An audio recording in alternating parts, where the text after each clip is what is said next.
Yes, ladies and gentlemen, we are live. And can I just repeat this again that we are live?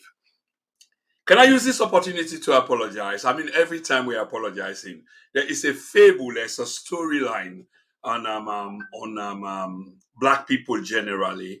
And I don't mean for disparage black people because I'm black myself. The idea is when it comes to time, we are pretty much, you're not consistent. Neither are we able to manage, your time properly, as opposed to other people from different background, different races. And it appear like say this saying is true, whether I swear they want call them or whatever. But having said this, can I use the opportunity again for apologize because the program was meant to be it was supposed to have started some 35 minutes ago. So the sincere apologies to una the fans, the followers, the antagonists, the frenemies of this platform and of the program, and probably we guessed as well. May I apologize entirely for the lateness for the program. But the most important thing, like Englishman say, and it's critical why they say when they say waiting do they say better late than never. So the idea is the program is here and the program is being held. And luckily for we get a very special guest. Ladies and gentlemen, there is a lot ongoing. There is a lot of things ongoing.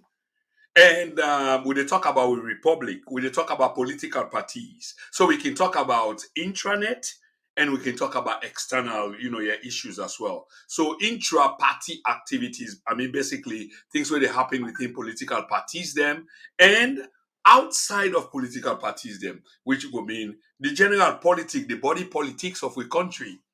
These are interesting times for living in Sierra Leone. This is not interesting time, not only for live within, but for live without. I mean, inside and outside, because there's so much ongoing. And the goodness of the media house is we get information now the tip of a fingernail, which we can make maximum use of within a millisecond of a second, if you will like. And this is what is ongoing. Information is key. This is the informational age. And we know say waiting we dey do with all sincerity and for provide information to people. And family, whilst I dey ask una for share, and the last time when we hold the program and host this particular guest who will get tonight, um, there were people misbehaving in the channel. And when I don't say on this platform, let's be honest, we dey entertain people and from all walks of life, but with some degree of decency. That's what this platform has come to be known by. We need expect people for use vulgarities. They're extreme vulgar. No, it's not permitted on this platform. So just some quick house ruling. Because if it does happen today, remember, you won't even have the chance for doing the second time, not ever again, because you will be expelled from the platform. There is a meaningful way that we can express ourselves without being too vulgar, too extreme. Not everybody can entertain that. And I tell you now, even Mr. Self, the host, I can't stand some of them issue the day. But having said that, I believe say sometimes people in the way can take chance and at other times Sierra Leoneans they understand the issue very much. And on this basis, I want for talk say we can't talk about voter registration. The significance about voter registration and all of the talk we dey hear because it seems like even though we do understand say election is almost upon us, in which we will make a decision of a lifetime that a generation is about to make a decision we go affect another generation is almost upon us. And why do I say this? 2023 is not really far away. It's almost on us. But there are procedures rolling up to 2023. And we know that. One of them, the most talked about at the present moment, is voter registration. Because one of the significance, we guess go expand on this, but one of the significance we think say we know is for let you be eligible for vote, you get for day of a certain age. This is now a constitutional guarantee. This is not a privilege. It's a constitutional guarantee. As a citizen of the Republic, if you are of a certain age, and I believe it's 18, then you qualify for vote. But even that qualification there for vote, it still get criteria to them. And that criteria, they say, you have to register. In other words, it's a kind of a verification process, if you like. For proof, say, indeed, with the document the way you have, that you are 18, and as an eligible Sierra Leonean, so therefore now then they qualify you for vote. So this is the process that is coming upon us in a few days' time. In a few days. And I believe, say, they begin on September 3rd. And what is today's date? Today is the 31st. So we get barely 72 hours. So this is the conversation on the ground. And we look up to a phenomenal gentleman. A phenomenal. Did you hear the emphasis? A phenomenal gentleman. Where he's done a brilliant work. He not only stopped there for soaking the accolades and what have you, even though some people are throwing everything at him.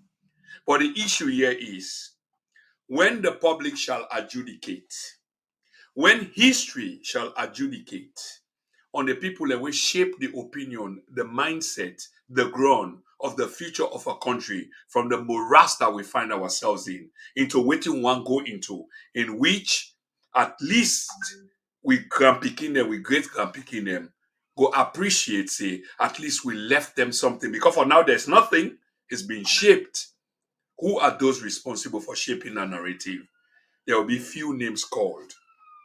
And I stake my reputation on the platform for say, those few names that will be mentioned at a particular time in our history books, where we can begin and great can begin and go read. It's one of the people, it's one of the person where they host here tonight. Fambulem, there's been many ongoings for the last couple of months. And when I say the last couple of months, because there is always a trajectory now we conversation, now the history of we country.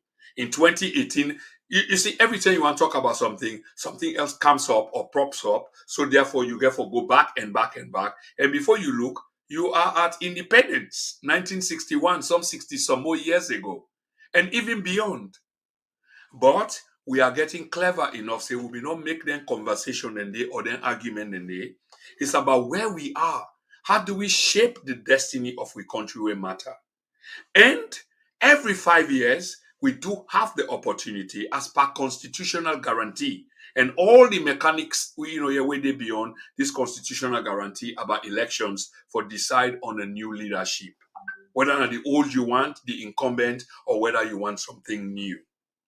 In this regard, we don't see many things don't happen in the last few months. Whether bills then we don't care in parliament, some of them we don't pass. But as a consequence of the actions of patriotic Sierra Leoneans, and can I repeat, patriotic Sierra Leoneans, they put out a memo out there, they put out information out there, then galvanize, then mobilize the Sierra Leonean populace for say, look, una need for wake up. Nothing selfish in this, but just that these are things that we need for understand. Because for too long, we are being played upon by people and we're supposed to be the people and we're supposed to shape a republic for the greater good of country and man. But this has not been the case. It has always been selfish. And even as we speak today, some of the issues we'll go attempt to address is seriously, significantly based on selfishness. Fambulem, at this point in time, I think I've said enough on voter registration. And the voter registration we will focus on today. We also need for have a moment of reflection. Just look back, not very long ago, 4 months ago, there were so many arguments on social media. So many arguments on social media on the way forward. What exactly is going on? So why would they expect voter registration? We see bills then where they begin for introduced into parliament, embedded with other draconian bills then where for disadvantage Sierra Leoneans them in terms of the voting process or exercising their franchise, their voting franchise. But like I say again, we got a very special guest who will make you for understand a lot of these things, and there's so much more for discuss. I know we 30 minutes late and in the business, when you are late, you get punished because there are so many businesses then when they go on. In other words, platform them where you get issues them when they talk about that you lose the numbers. But we numbers go grow subsequently. And those of una we don't sign on now, are they ask una, please continue for share and ask other people for listen. For get to the bottom of this today, I dey ask una, please don't touch that dial. As this na the platform we dey in the moment of time, they make history and provide information, unfettered information, undiluted information, information we critical and essential to we very future. Don't touch that dial. This is the TNN TV Media Empire, and we will come back to una shortly.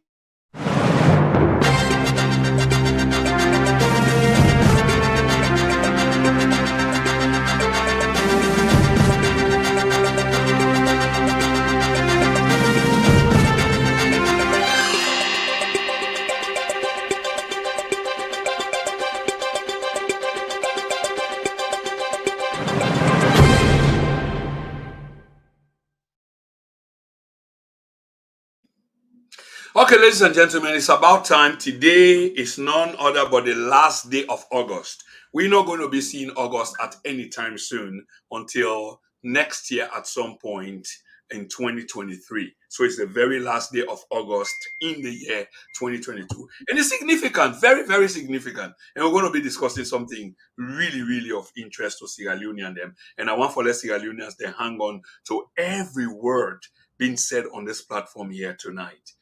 And without further ado, can I use this opportunity for introduce the phenomenal? Did you hear me? Probably you didn't hear me well. Can I just re-emphasize that again? The phenomenal, the patriotic, a true son of the soil, Chernoh Alpha Ember of the Africanist Press. Chernoh, once again, I am proud to host you.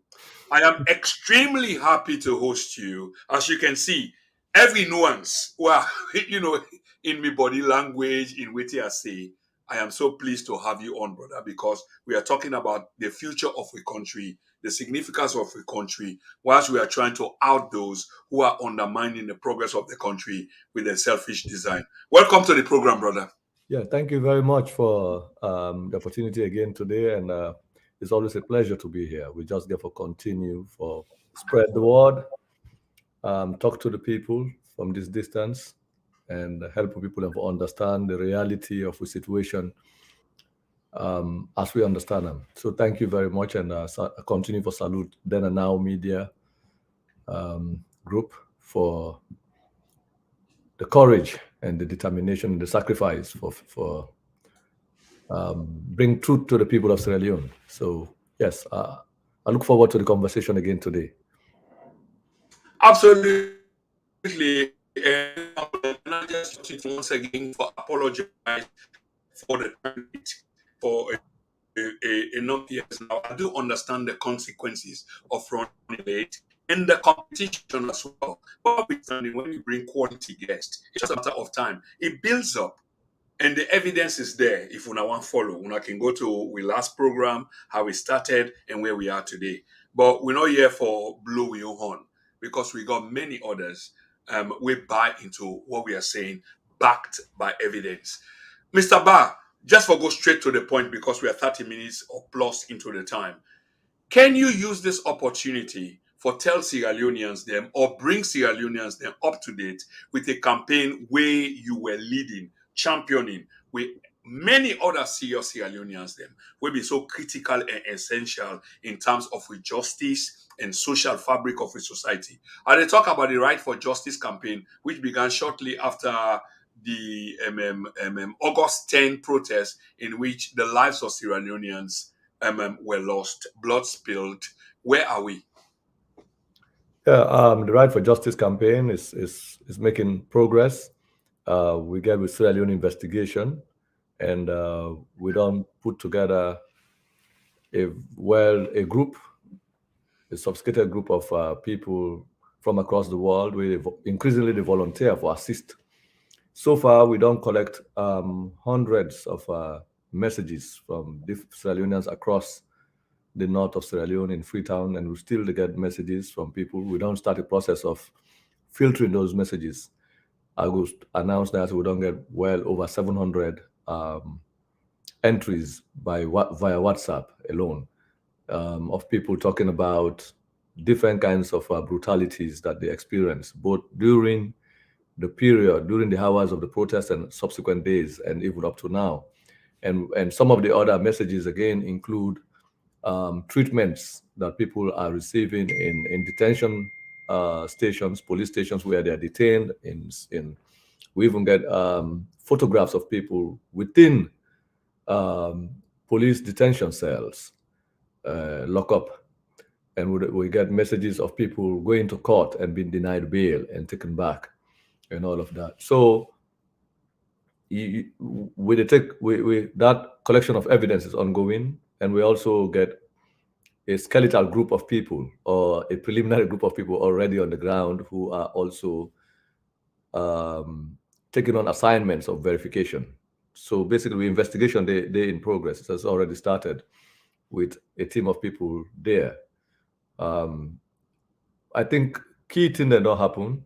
The CNN international media coverage, especially coming from CNN, has helped to put the situation in context in terms of the human rights violations, police killings of people, extrajudicial killings. So there's already a basis of an argument, of a conversation that is already ongoing, and the need for an independent investigation has already been agreed upon, not just by the Right for Justice, because we are the first people we call for that kind of situation. Not only talk about them, but try to initiate an organized approach to the situation. And there are many things that has happened as a consequence of that. We still also they receive entries via the website. We get to aggregate those, but the next step now will be you know, beginning the interviews. After we don't collect these ordinary voices, then we will turn out to officials and begin to write to official people and directly political leaders, civil society leaders, and any other Sierra Leoneans whose names appear to come up in the ongoing search for information around what happened, how it happened, who may have orchestrated it or been responsible for it, and all of that. So the Right for Justice campaign and investigation on the Sierra Leone, the August 10 protest is ongoing. It's ongoing, and it is definitely going to be something we're going to learn from. And so far, we don't get the commitment of people from around the world who think it's the necessary thing to do. It is appropriate to do. In fact, we don't move away. We get three components now. First, we've been getting a letter writing campaign where we're writing to the president of Sierra Leone, expressing, our need or calling upon him to help respect the constitution and maintain the independence of institutions, especially the use of the judiciary as a market square where mercenaries are hired to destroy democracy, multi-party politics. We highlighted the famous example of Adrian Fisher, who is illegally hired, and his ongoing presence in the judiciary and the way the judiciary is using him to undermine democracy, multi-party politics in the country. That is a campaign. That is a campaign we intend to continue, the letter writing campaign. People have written letters, diverse letters to the president. We are also continuing that. Then we look at the human rights situation again. The third component that we are adding onto the Right to Justice campaign is the voter education or the electoral process, education on the elections and electoral process. We don't even make a page on the Right for Justice campaign where people monitor the election, the registration, not just telling people why they need to register and come out to register, but we intend to monitor the registration take notes of the various registration centers where we intend to have people who will observe what is happening as the registration is happening and note experiences of how people go register, how much time. We intend to compare the time it takes a registered voter, time it takes a potential voter for register in the south and east as compared to other areas in the north or northwest, basically for see where we consider ruling party strongholds and opposition strongholds. What is the what comparative analysis will help us to understand in terms of how people experience registration. So these are part of the statistics that we intend to, in addition to difficulties encountered on both on all regions of the country. So we intend to do that. We don't create a interactive page where people who will go to register can add data. We intend also to launch a phone number where we'll collect WhatsApp messages and evidence of people's experiences in case there are difficulties and all of that. But we'll talk about this as we go along. Yeah, So exactly, Chernoh. You are such a brilliant guy that once you take the hook, you just run with it like a Usain Bolt, and everybody else has to chase, and it makes it difficult even for the interviewer. But many thanks for that. There are two questions though. One, you say when I don't organize something, you're like a kind of network or address. How do people get access to that address that you need for provider address? So we go put them up na the platform so people then go see them, hear them, and make use of them. yeah. But going back, yeah, to the campaign, right, for justice campaign, which you articulated so well. There's just one question because it's an ongoing campaign, which is there a desired outcome into waiting una they do? We know say there's an intention. Is there a desired outcome? The whole thing, well, the first and foremost, we go for see the nature of what happened. And then after that, we try for assess levels of responsibility in terms of, we're talking about crimes, we're talking about extrajudicial killings, execution of people, defenseless civilians, unarmed, during the protest, after the hours of the protest when the curfew was declared, and the days subsequent to that, and unlawful detention, the arrest and unlawful detention before the protest, during the protest, and after the protest. So all of these are a range of human rights violations that need to be accounted for.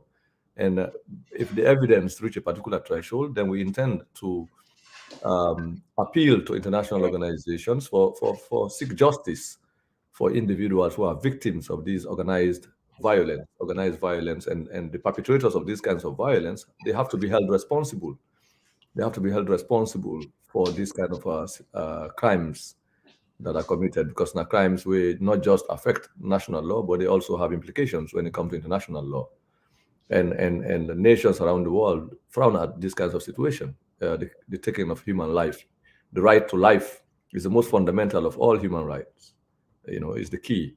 So where lives are being taken is, it's a serious situation, and not just one life or two lives, but you take the case of Evangelist Samson, for example. That was a cold-blooded murder in the hands of the security forces. The state already has an explanation regarding the circumstances. It's our responsibility to go beyond that state narrative and find out exactly what happened on that tragic day. Chero, can I pause you there quickly? And because this is really important. There's been conflict in statements around the execution, assassination, depending on who is speaking, on Evangelist Samson in death. But what do you say? It seems like the states have been making attempts, for explain the circumstances of this guy in death. And because a guy we clued on, and a lot of people, then there is so many information, they don't know which one to believe. And like the state one that you're talking about, because you're a reputable guy, despite you have the animosity towards you, based on the work you do. What is the state actually saying? What's in the state narrative about Evangelist Samson in that one? No, you see that is reflected in the statement. Even when the president said there was an exchange of gunfire, exchange of basically they are saying the guy died in a crossfire. Crossfire with whom? With whom? Well, Were there that's what other we have to armed investigate. people? That's what we have to investigate then. Okay. Whether a one-sided narrative, even if All right. that were the case, it has to be interrogated. It has to be examined. It has to be weighed against the evidence of eyewitnesses and other people. And Yeah. we're not just looking at the incident. We have to look at the life of this individual himself. If we take this as an example, an investigation into that kind of situation is not going to look at the episode of death and the circumstances of the death. That's not what we just look at. We can forget the history. What were the antecedents to that particular uh, tragic experience? Who is this Evangelist Samson? How he may have lived his life, and what he represents? Who are the people he was connected to, tied to, That is very fundamental. And the role that you come to the role that he was playing in the country before the protests over the years, especially the period that Madabiu has been in power. And then the days and the weeks leading up to that protest, and then the day of the protest and the subsequent days after the protest. And that will deal with where he was in specific days and all of that, to the point of how he came to the scene where he was um, executed, assassinated. And then you begin to talk about who was responsible, what was he doing there, and the individuals who carried out the act of execution. So what justification do they have to take somebody's life, if Yeah. in that kind of fashion? So then you begin to talk about now the assessment of all of these evidence on a scale of probability for C. What we're talking about, the intention. Is it the fact that this individual may have been in possession of particular information that led to his death? Or is it a question of his entire activities as an individual, a social media activist or something like that, that led to his death, or a combination of all of those factors? And what does it profit the state to kill this individual? Wouldn't that they add value to the regime? And what kind of subtraction does it do to other political players in the opposition, outside of the opposition, that are connected to him? So these are all holistic investigation.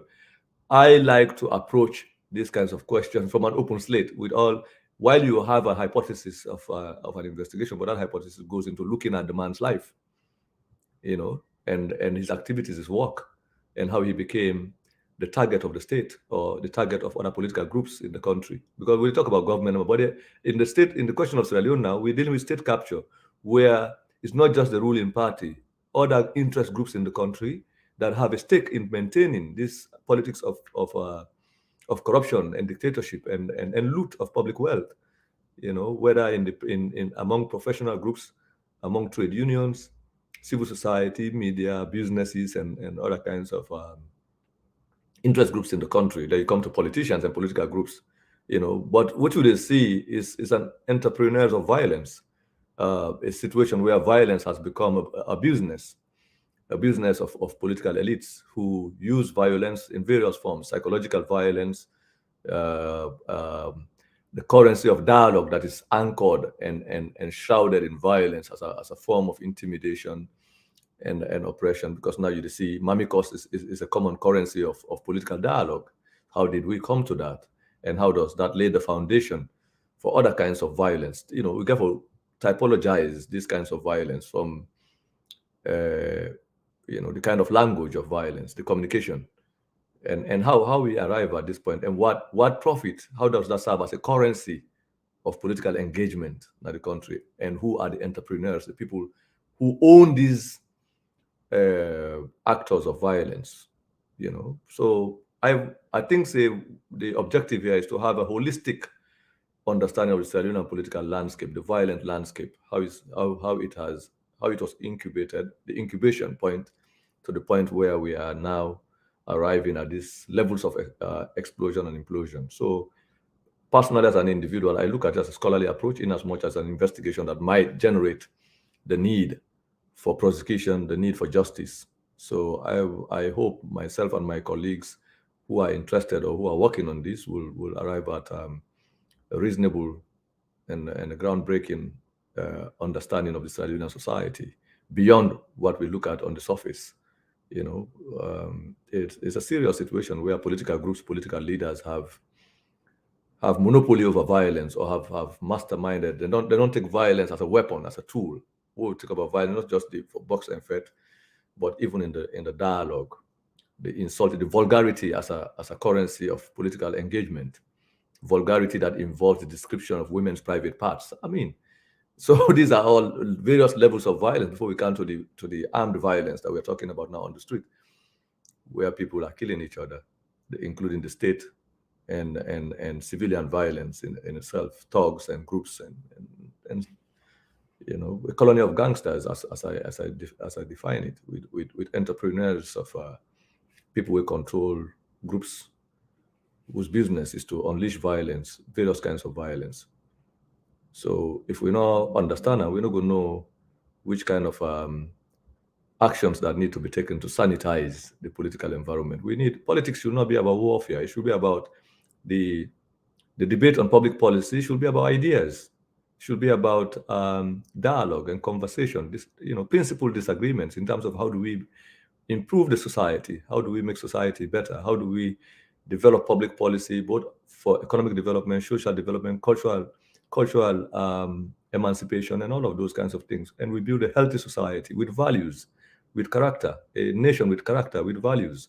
But now we've arrived at a point where our politics and the political landscape is um, undressed of its own moral values. So the most prominent the most vulgar will become the most prominent, and that is not good for a society. It's a decadence, and this all comes from the betrayal of the intellectuals and the political class, a group of people who should serve as spokesmen and women of our society, of the various groups in our society, have ceded that space deliberately, and they decide to hide in the shadows and throw out uneducated and inexperienced and unexposed individuals to this terrain of violence for just unleashed disaster. Now you can see the arguments now coming from different young people accusing each other, and then the patrons where the sponsoring, they're hiding in the shadows and looking at it. And next thing you know, these groups will begin to gang up. They will move from just these civilian groups on social media to groups with actual arms of various kinds of arms to begin to engage and begin. This is how you begin to develop mafia groups and cartels. So the absence of narcotics or drugs, no more, but the politics don't assume the paraphernalia of the drug cartels in certain Latin American countries where violence, the language and the method and the tools of engagement. So you see, and we need to understand. We need to understand where we are as a country and how we resolve this. So we are not just going to look at because the protest gives us an opportunity as an entry point. It's an entry point to a holistic examination of Sierra Leonean, contemporary Sierra Leonean society, its politics, its social fabric, the economic foundations of all of this, and what drives some of these kinds of groups of people that are in motion in different directions, as we talk about corruption and other kinds of accelerating circumstances we don't cause this unhealthy environment. People don't able to see each other, no able to talk decently, no able to disagree decently now. But because all side, palaver all side, enemies, even your old school friends don't become enemies overnight because they see you as an impediment to their own selfish aspirations and So Chernoh, let's talk about this a little bit because you know you're making quite a really good argument because then you are now you're now applying to the consciousness of Sierra Leoneans then for have a rethink and a reflection. Is this the direction I want to go? You laying quite a good case because as you see on the screen now, you said, and I couldn't even catch up with yeah, the words as they were oozing out, and they made so much sense. The debate about public policy, policy rather, should be about ideas and not a politics which is undressed by its own political values, in which politicians, yeah, use like secondary people for carry out, yeah, then then I'm struggling with the word, yeah, with the word for use, but underrated, yeah, class for way now in with people and with the listen to that doesn't really work. So I want to follow we talk about that a little bit because for shape the narrative and change the narrative, we have to have a discussion on this. That this is not the way forward. It should not be shaped by invectives, by ultra vulgarity of some kind, never known, yeah, in the world or country that I believe me and yeah, kind of grew up in. But it's sort of, yeah, they make a new shape, if you will like, with politics. What is shaping this, and how do we withdraw or retract from this direction that we are heading? I know say we get something more important for discuss, but yeah. this is equally important, yeah, because we need to talk about this. Now these are part of the ramifications of state capture. USA elite groups them entrepreneurs of violence. That's what it is. Politicians become the owners of violence.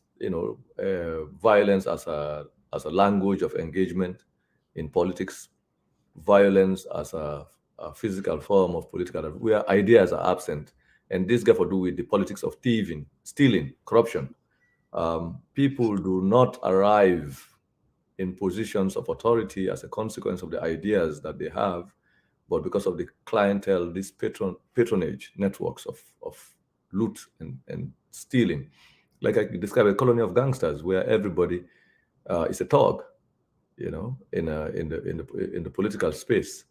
So, and they develop these uh, organizations of violence where intimidation, of people, shutting down people into silence through insults and all kinds of things is the modus operandi of a corrupt and bankrupt political elite whose business in politics is not just about it. It's not centered on the development of ideas for national development, but the development of crooked ways of manipulation, deception, distraction, and organization of young people, exploiting them to carry out violent events and activities that propels these patrons to or gives them advantage in their political struggles. Now that we deal with now.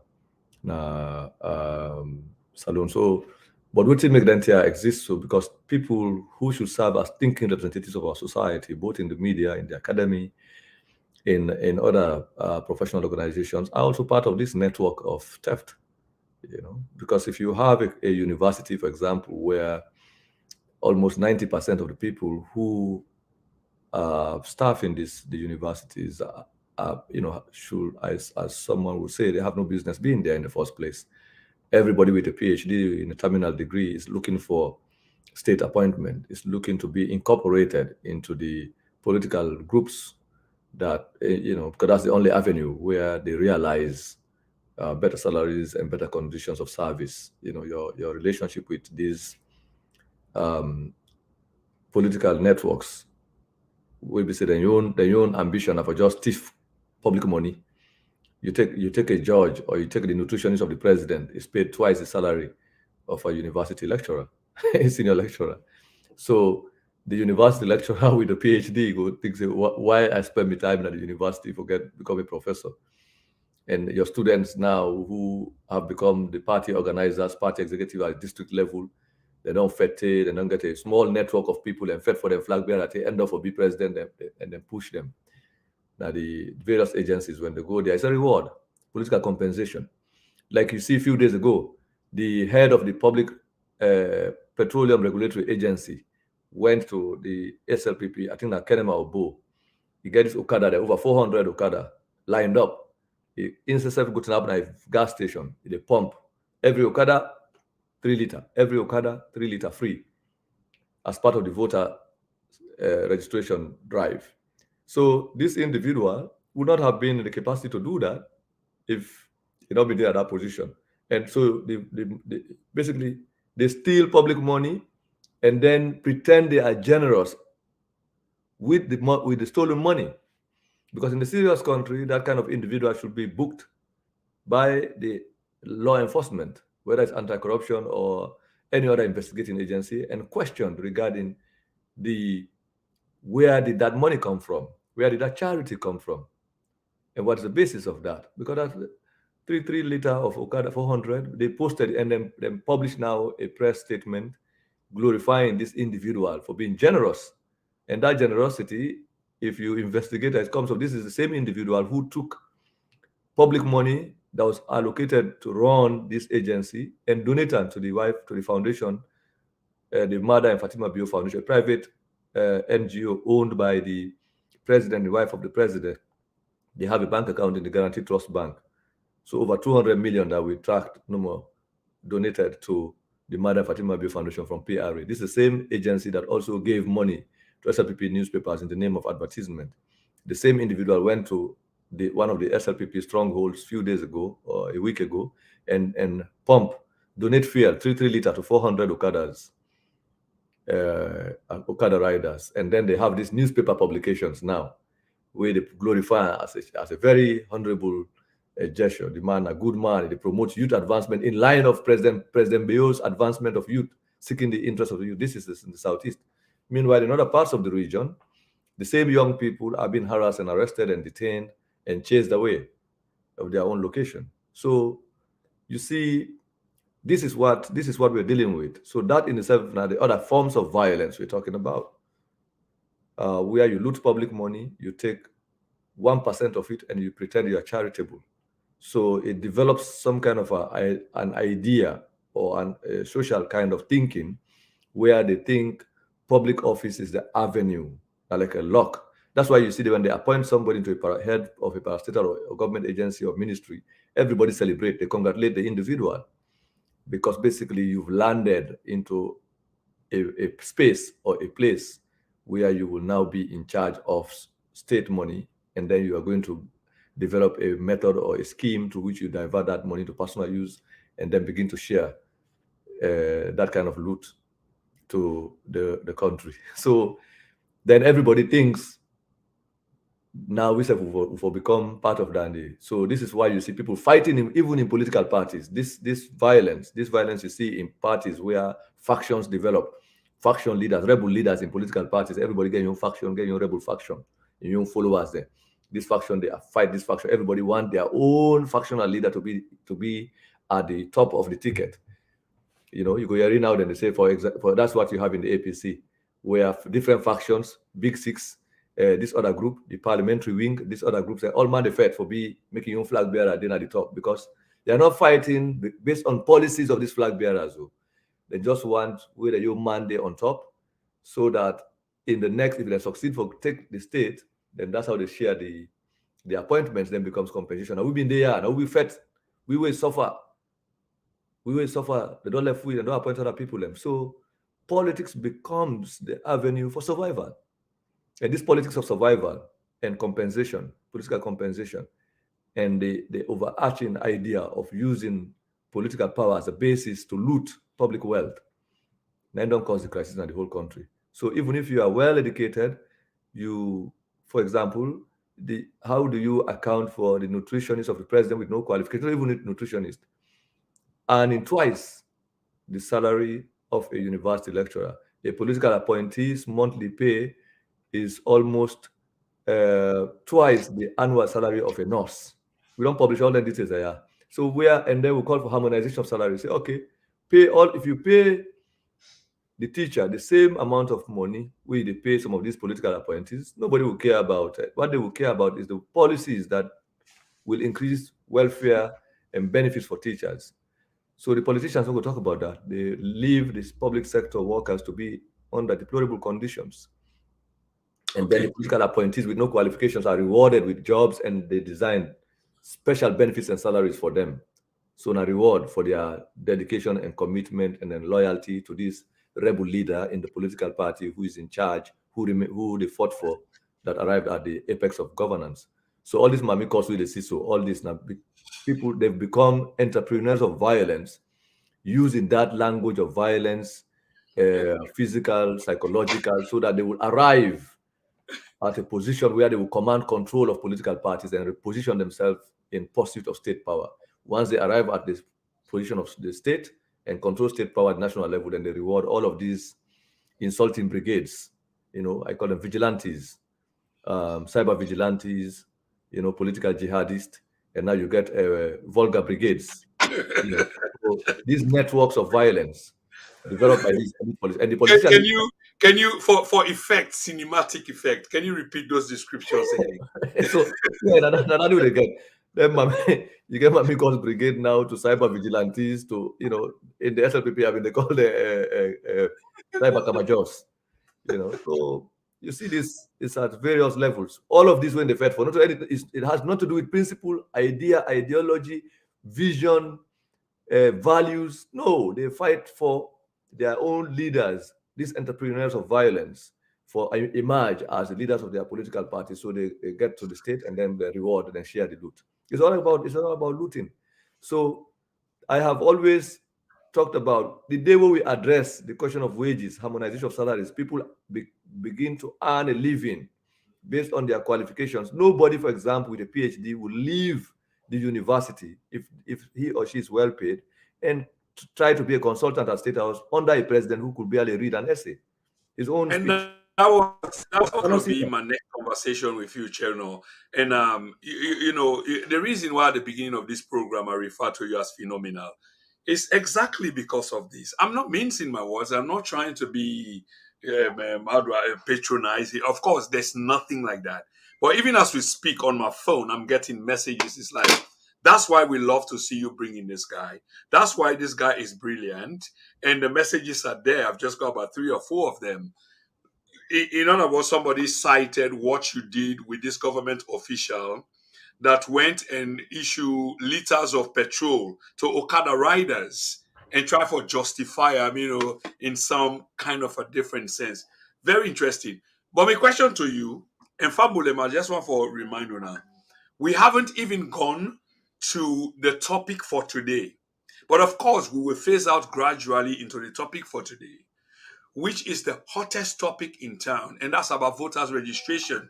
What's Chernoh's view? How does he perceive, yeah, what's happening, what's going to happen, or what will be the outcome? Who are the players? Who are saying yes? Who are saying no? Why? All of this. Don't touch that dial, Fambulem. This is important. They're trying to undermine the viewership, but we know they will come later and watch. So, in other words, those live generation of figures, them don't get carried away by it. Doesn't really matter. It's the message that really matters because the message lives on. This is content creating. Channel, with all waiting you don't say, you've waged a campaign basically and continue for wage that campaign day. Do you think that is having an effect? This is not a question because other than that, it will be futile. Like we Salomon can say for waste Watana ducks back, something like that. Whether they get effect on the ducks because everything just the waste.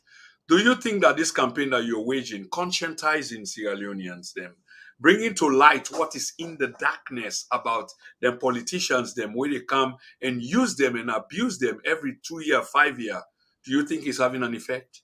Completely. The effect and impact is phenomenal, and we see directly on the politicians are struggling to catch up. That's the whole thing, and they're spending a lot of money in trying to catch up. Part of the strategy is to psychological warfare and all of these kinds of things, like what you're talking about.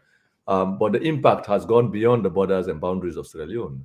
We have successfully brought the attention of the world to what is happening in the local scene, and that is key and critical. Now, a lot of people are watching and paying attention to the Sierra Leonean situation. It has to do with the persistence and the resilience that all of us have shown in this process, especially when we get this cacophony of various voices of distraction and effort for dissuade the people from truth. I would tell you, I mean to tell you, say the political class in the country not ever faced with at least more challenging time than they have now. And this now thanks to new media technology, the liberation of the instruments of mass communication, the internet, social media has empowered citizens to hold a conversation at the displeasure of these various groups. As you see, say the national media, there is no radio station or TV station we willing forget this kind of conversation on the ground. But this conversation, regardless, is impacting on the politicians back home to the extent that even with their access to television online, you see even the Minister of Information don't copy with your own style now. It's a whole weekly discussion on Facebook. Then get AYV, then get access to SLBC, then get access to every radio station in the country with newspapers. They spend all kinds of money internationally on media. Still, then decide to say, in fact, they don't only do that, they stage the discussion, the time we would stage discussion. When we attempt for bring discussion, they not only they copy the time, they try for duplicate the program, then try for duplicate even the subject matter of the discussion. So I am not bothered by that. Why they say I say, yeah, because we're setting the agenda for what should be discussed and what should be the topic of conversation. I don't care who is doing it. I just want to make sure that the issues that matter that should be discussed are discussed. You understand? So we can, and part of their game is to make sure that we feel that we are not having an impact when the impact is written right on their face, and they are stressed. You see the letters that we publish, where government officials are sitting down in meetings, spending countless hours, not only talking about what they should do to stop what we are doing, but also documenting it. Did they write in a government letter? They wouldn't publish all that at the displeasure. And for the in the case of, well, I'll take the Africanist Press example, and you can add your own this wonderful platform that you're running. We all experience the reaction of the state at various levels, okay, including effort to duplicate our efforts for copy, which would they do with style, or for spend money on people and say, "We're not for go to them, we're not for engage." What we do is so effective and so powerful that it cannot be avoided. But I have dealt with it. I always tell my job as a journalist is not just to report news, it's to make the news, okay, and to also bring the crowd and the political actors to the conversation of what matters. That's what I've done almost with my journalism for the last 20 years. And that's something we say it comes naturally because nothing competes with truth. Then the whole thing. With bare resources, with almost no funding, no resources, you might say, with all the looted wealth and stolen wealth, the political class combined is an alliance, not just ruling party, but even opposition groups who are affected by the kind of work that we do, gang up with the state. Like right now, we get factions of the opposition who are effectively more than the ruling party.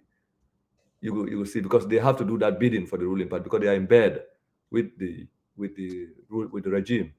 At night, they are together. In daytime, they pretend they are opposition. So when we try to show, unmask that kind of unholy, treacherous alliance, it's very uncomfortable. You don't expect them to like what we do. So media always make the distinction between love and respect. So for the kind of work that we do, you cannot like what we do, but you have to respect what we do because of the quality of what we do. That's all we look for. Even if you don't like it, deep within you, now you corner you say no, then people are then difficult for engage. Because no matter what you do psychologically, your efforts are just going to embolden us to do our work. And we become much more effective when these kinds of operations, because we know, okay, now we work, they do this.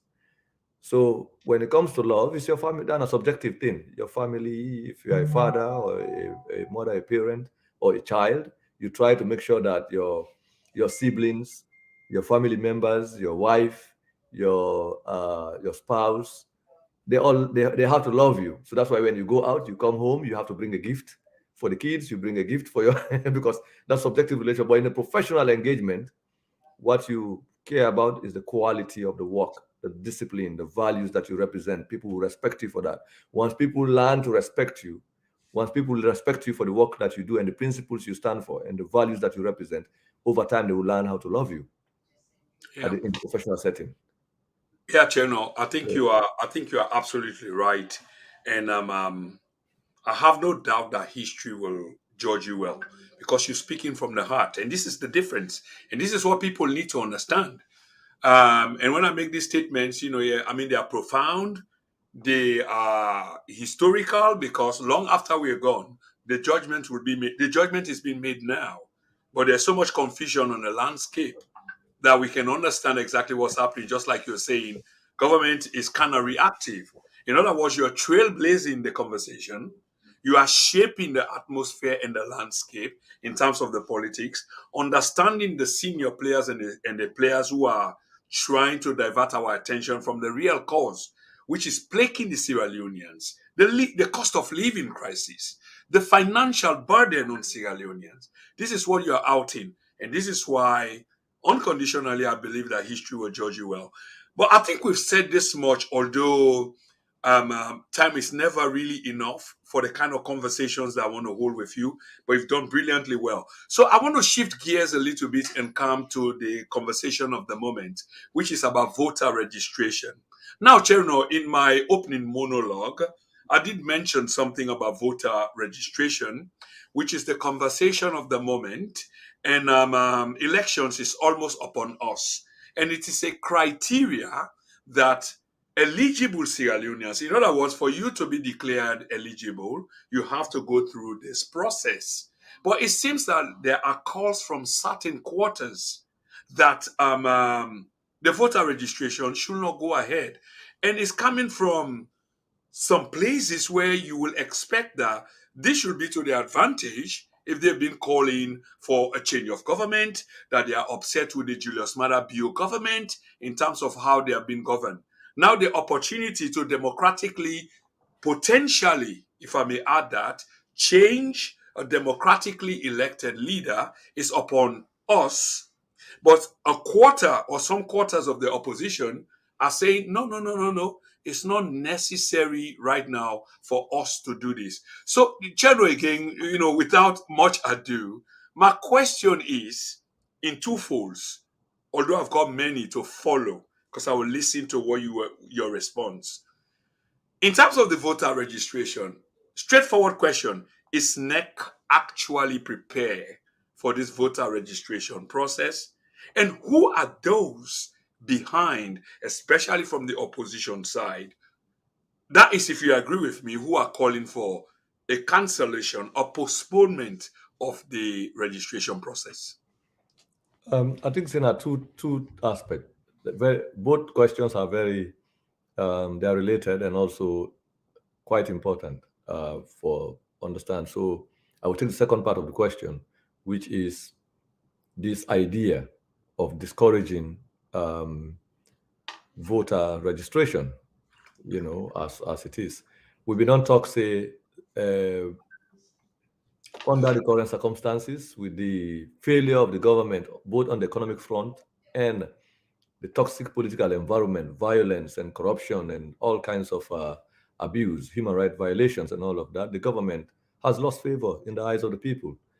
Madabio was never a popular politician, a nationally accepted politician, if you like, when he was in opposition. Faced severe criticism both from the media and opposition groups within the party that he is a member of and outside of the party that he was a member of. And that showed in the elections of 2018, where on both rounds of the competition, he emerged with less than 2% of the vote. That's a tiny. If you check historically, all people who don't become president, you hardly find that kind of, it's an unusual victory in itself. So a reasonable thing to do under that kind of situation will have been to build coalitions, to build consensus building. But he refused to do that. So what did he do now for polarize, that same polarization that he used in the SLPP internal politics for emerge as his flag bearer, it translated into the alliances that he decided to build, then a state capture, a process to capture all independent institutions from parliament and all of that.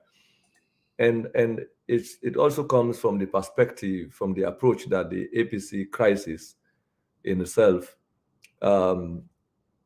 find some kind of a point of unity with Madabio's own agenda, where opposition politicians who have been waiting to take charge of, for example, the APC, saw an opportunity in an unpopular leader and who was heading towards the direction of revenge for use them as a weapon in their own internal party conflict.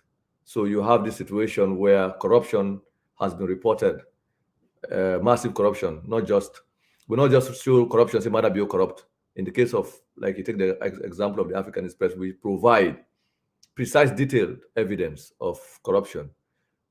If we take, for example, all the travels that Madabio has done from the day he entered office up to where he is now, we're going to show you precisely, day after day, how much money is lodged into the travel account and how much money is going out. We know they just say no more, you don't pull 10 $10,000 or 20,000 or 50,000 or 60,000. We will show you the date, the transactions, how they happen, transaction reference, the date, the teller that carried out the transaction, the person who went to take the money. If you remember the articles in the report about Mohamed S. Bayo and Musa Jajwa, famous characters, like a movie going into the central bank and they collect bags of money all the time in the name of the president. So that kind of detailed evidence that is out there, and it is progressive, and we'll talk about millions and millions and millions of dollars, and there is more that has not come out in the public domain. So any leader will become afraid, especially when he can't talk, say, he don't come to fight corruption, accused everybody in the past administration, his predecessors, has been corrupt. Use this word, we say everybody na nyampi na chief man them. And now here is a case, as they say, they prosecute people for having stolen wealth or stolen public funds. Now we are showing, real-time evidence as money is being taken by the president. So the dilemma, the moral basis for even clamping down on these people became a problem. So the opposition politicians are again, we want to make this corruption story on their own colleagues stand, because they want to use that as a basis of elimination. For the longest time, you get this younger generation of people within the party we want to overthrow the young old people. So then, and most of them, you find them in parliament. So it's a case of where I say, now, we don't see this Africanist press corruption, or we don't know it's not true. Say, this not the evidence really there, and you don't come make commission for inquiry and everything. Nobody knows see bank statement, they not see even check number, they not see even receipt of Usai and Eskromai and group. Chief Mona, just the circumstances of the narrative, without the real evidence. Because if they get evidence, they don't go left the COI evidence and can't take this report from Africanist Press and put it on Samura Kamara here as an example. It tells you they have a story, they do not have the material to support the story. In our own case, we have the narrative, we have the precise details, we also show the documents of all the evidence complete. So now with this kind of two scenarios, you don't call them people the active man, but you not show the evidence. Well, because now you didn't have power, now you control the judiciary, now you control the police, now you control anti-corruption, now you control all the institutions, including parliament. You're able to harass them, you're able to hold them, you're able to put them on travel ban. Say, nobody travel outside the country because now you get power. Anything we say now, the final word. So, but you don't can now, from nowhere, an independent organization don't can say, wait to, you will the Sabian people are the thief. Look at your own thief bar. If you talk to Tradidema, they travel all over the world with Baku delegation, they can't go money no more than they go out. Where you can go reduce some, but we don't can now. You don't travel past all president who don't get from 1961 to now. How you going to explain this? And only they travel, so no, any travel they travel, every money we can go, they return with her. In the case of Lebanon, they can go over $1 million, then return with $12,000, then go put it in a bank. 7 days or 8 days later, within the week, then send again Musa Jajwa, you go to the bank, you go take $20,000. So then $12,000 when I return plus $8,000 more. So so you see, so that kind of evidence. And now not only that, your wife been the talk all over the country say that the money we been they use 21 years when they sweat and work in London, now they spend. They get Point of correction: 22 years, not 21 years exactly. Over 20 years they work. That money they use now, EU money they use for carry out in activities, and all of a sudden we can produce bank statements of money that were being given to this wife secret bank account, and other bank accounts there. Then no, in ordinary we come back say yes, so I expect me for pool money. Not to even say not being you receive money. Well, exactly, Chernoh. So when I say history, so the point that I'm trying to make is that for counter your question, I have to come to no, this. I do agree. But when I say history go judge you well, I've been following the work for some time, and I believe there was something earlier on in the program in which you talk about truth. I mean, you can't contest truth, and that's what you did. So you and your team of workers, them investigative journalism, put out something, a lot of stuff. But with the first lady, the evidence becomes so incontrovertible that in the end, after denial, that should be added. She later on, cannot rebut the evidence the way Una produced, and she agreed and go on again in a cheeky way to Sierra Leoneans them and say, but also when I expect me for pool money for Puchia. Didn't you tell us earlier on, or you think say anyway? Let me just leave this with you. So yeah, so this for we is not a question of allegations. It's a question of live replay of Yeah, mirrored reporting. Like we did that before looking glass. yeah. You don't understand? When you look Reflection. yourself in the looking glass, you don't see anything other than what you wear and how you appear. That's like where people looking at us on the screen now, they see exactly who we are and how we appear. Thank So you very basically, much. I that, got a that is the platform kind of called reporting. reflection. That's exactly what Yeah, it the is. exact reflection of that's what we did. What the Africanist press did with Madabio, or we are still doing with the Madabio government, is to provide a mirror.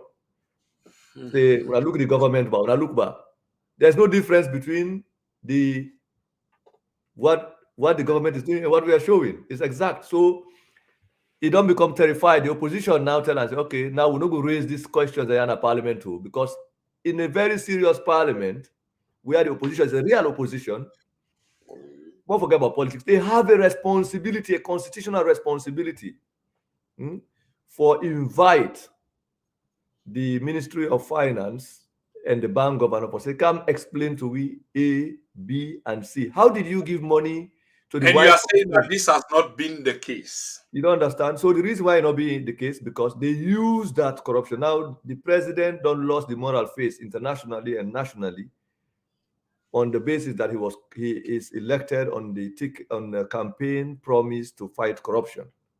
Now here we are. We are not just talking about him misusing money, but the fact that his wife is a illegal recipient of public funds, contrary to law.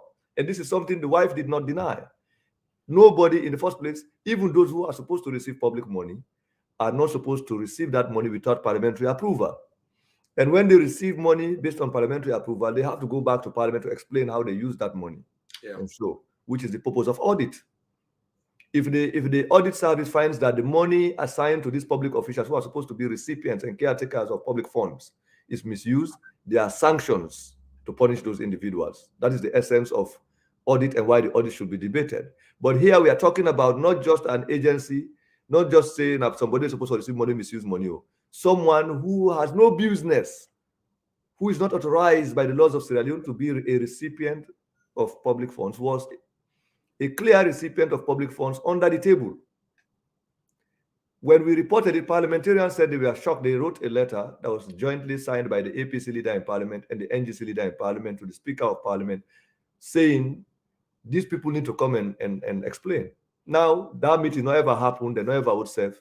So you will see now why this registration issue is a problem, because it's a case of where you will have these leaders who want to take over their political party, tell the president, say, you know what, they don't catch you and you are the thief public money.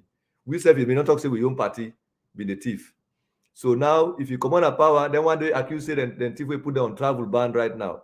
If that they kind of power and a problem for you, because the Africanist press evidence today that is not the rotting. So we're not the commission So for just the court. you imply or insinuate the president was blackmailed or is Of being course, blackmailed. it is obvious. It's obvious. That is why the parliamentarians were unable to act, not because they afraid Madabio. They have the power.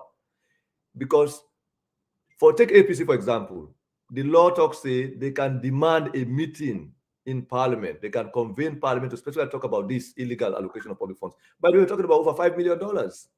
That is no small money. Okay? Over $5 million in the case of the First Lady alone between 2018 to 2020. The law talks say Section 86, subsection 2, talks say they can invoke a meeting, call a meeting, convene a meeting. 20% of MPs can demand that. APC has more than that. Represent APC alone, then get more than that. So, and it's a party that was called a party of thieves, a party of Anyampi and all the way. We get forensic, we get the GTT report, we get the COI, and all other forensic examination of government expenditure under Ernest Kuruma. We've never seen the kind of detailed evidence that has been presented by Africanist Press. The question is, why did the MPs, and they know they have a responsibility because they wrote a letter, them say no sabi. What did they do with the letter? They just pretended they pretended to act. So you can find out when they write that letter on them and pretend them call them now, so I can't sit down now. Now what for do? They say, you know what they do for you? We in the APC drive for we there old people there. You get for drive and Eskroma and all that. I give you the party. Then we say we go allow you, make you continue. We're not going to talk about this corruption. We will allow you continue. No, it's serious. We will allow you continue. You get second time. We get second time. We say we take over our party because that old man there inside the party, they don't humbug we. So we say the only way for pull these old people at the Chernoh, party. I know say this is serious, and we will come No, back to let me this. just land this point, please, because Okay, sometimes yeah, of I course. lost Why? my Of course, why not? Carry on, carry on. So you just imagine this situation where the president goes, okay, so now if I never come to power, because they don't harass some of we, accuse you of corruption. We name the not mention. Because if you are going to look for 10 years of corruption in Sierra Leone, and you talk about Sierra Leone, talk about mining agreements and all of these things that are part of the corruption and the proceeds from mining agreements. Because when you look the COI report, they say that proceeds from contracts and agreements for building of houses and things like that. How did those agreements pass through Parliament without Parliament not approval? Even if a certificate of emergency it went through Parliament, Parliament is complicit. And many of these leaders who are now in charge of the party were the parliamentary leaders, either as heads of accountability committee, heads of finance committees, heads of mining committees, and deputy speakers and speakers or heads of government business at the time. So how can you hold the executive branch of government on corruption relating to mining agreements and other kinds of corruption relating to contracts and things like that without addressing Parliament? Parliament is not separate from the financial arrangement and financial operation of the government because Parliament approves money. In this case, Parliament has failed the people of Sierra Leone by not inviting the wife of the president, who has confessed to the publication of the Africanist press that she actually received public funding. So, Chernoh, the action of Parliament is by design, correct? Yes, by design, because the parliamentarians, in the case of the APC, have been rewarded for not taking on corruption by the fact that the president allowed them to use the court to dismantle their political party so they can take over the party in exchange for not addressing the issue. When you say they, Chernoh, and this is what I want for let we get to today, because the APC leadership. No, it's clear here. We've been talking about this. Yeah, I know, but we've never been actually direct. Sometimes it's like, when you want to know this, go read the Fisher agreement, the Fisher ruling. And this is exactly what I want to deal with. Yeah, apart from the fact that we'll be not sure on this show, where is direct the recommendation of this illegally recruited judge. Yeah, let's forget about even the illegality of the judge. The fact that when the party is dismantled, the court issue order for dismantle the entire old executive of the party. By the way, many of the people who were in charge of this party were also the people we look at the one that were accused of corruption at the country. Right. Okay, those who are not in the good books of Madabio and these other opposition politicians are now where they're in charge of the party, where they fed for takeover them party. Basically, they use the state to take over their political party from their own older generation leaders, because in exchange for not acting as a real opposition for hold the government accountable. They have to answer to the people of Sierra Leone why did, as parliamentarians in the APC, in the NGC, in the C4C, why did they fail to protect the finances of Sierra Leone from being looted by the ruling party? The only explanation outside of anything, the only reasonable explanation here is that they used this evidence of corruption to strike the unholy alliance, which then translated into the public elections bill that we destroyed and exposed beginning on the 20th of June right up to the 27th of July. And since we exposed that, you find out that the country has been in crisis. Now, since they know that the institutional arrangement can no longer be fulfilled secretly, they use the army, the police, and this politics of distraction, to come back to a question, to prevent people from registering. This is why they have to introduce the NCRA and fake census and all of this. It's part of the bargain for helping them, in the case of the APC, for helping the parliamentary leadership and the other leaders of the party outside of parliament who want to take over the party Okay, from. Chernoh, I want to let you You hold know, on. I want to let you hold on right this is there. why we talk about state capture, because the Chernoh, more you Chernoh, examine it, the more you see the layers. Chernoh, I want to let you hold on right So there because now they don't even want, some of these people don't even want their party, genuinely they don't even want their party supporters and party members to register to vote, Chernoh, because they when come you vote, we they come to that. a problem. We are at a teaching moment, and you are at the cusp of making, if you haven't already made history. The reason why I pause you because as we speak, messages are coming in. I'm being, of course, they are watching and then no say at the follow as well. But the reason why they pause you is for effect.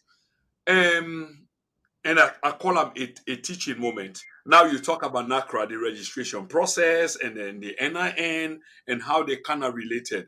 So you see, we not get ample time for let you break them down. And you get for understand, Chernoh, that with society, it's about 15 or giving at best 30% literate, 70% illiterate.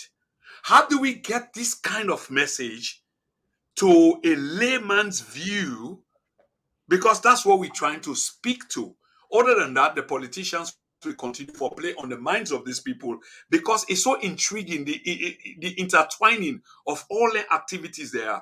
This is why I keep the pause you. I am with you. I'm rolling with you. I understand what you're saying, but we are speaking to a constituent where no intellectually inclined, and I don't mean for disparage, you be comping Sierra Leone and them. So I they ask you again, broke down this registration process, talk about NACRA, and try for see whether you're able to fuse them into the voter registration process we're in. In other words, the advantages and disadvantages and those that are behind it, for and against. In the first place, the NCRA has no business, should have no business in voter registration. Thank you very The much. National Civil Registration Authority, by law, by the current laws that we have, they're not supposed to be involved in the registration of voters. Any attempt to use the NCRA as the agency or for incorporating as part of the electoral process in itself is a violation of the law. Because the National Civil Registration Authority, they under the Ministry of Internal Affairs, under the structural arrangement of the administration. Now, executive, the only agency we're responsible for the conduct of elections and the management of elections, the registration of voters, the administration of electoral procedures and processes. Now, the National Electoral Commission, within the call now Electoral Commission of Sierra Leone. That's what is in the Constitution, what is in the secondary legislation. If the ultimate could be arrest the Public Elections Bill of 2022, now the fact say we find out say the politicians then, now Parliament and the ruling party, they try to make law for say for make you register as a voter, you get to get a national identification number. Remember, that means they may try to bring NCRA into the electoral process. And we say no, that not will happen. From June 20 to July 27, with the watch parliament, we bring parliament at the Luma, at the Market Square, because we see say this now a transaction. Why parliamentarians wanted to give mother we talk this bill, if it's passed into law, as with all these provisions we get, the proportional representation and the NIN and all other powers within inside it will make them difficult for people who want to vote against Madabi for able to register and vote. And if anything, in summary, the bill they try to give Madabi a second term. And we say parliamentarians have agreed by this legislation to give Madabi a second term in exchange for them to take over their political parties, remain in parliament with a proportionally represented parliament where they have no connection with their constituencies. And then because they too think after Madabi complete, then go get a 2028 agenda. We've been saying way back in June, some of the parliamentarians then deny, then begin say they not get no motive. Now, we watch until they end up for pass the law, but they remove all of these things that we talk about, which means there is no law that allows the NCRA to be part of the electoral registration. NCRA then role now for compute and manage civil register, the civic register, vital records of citizens and residents of Sierra Leone. Okay? And interestingly, the agency not even start for NIN because not set up the new agreement with Parliament approve. Go begin their operation on the second week of October, which means elections registration for done by then.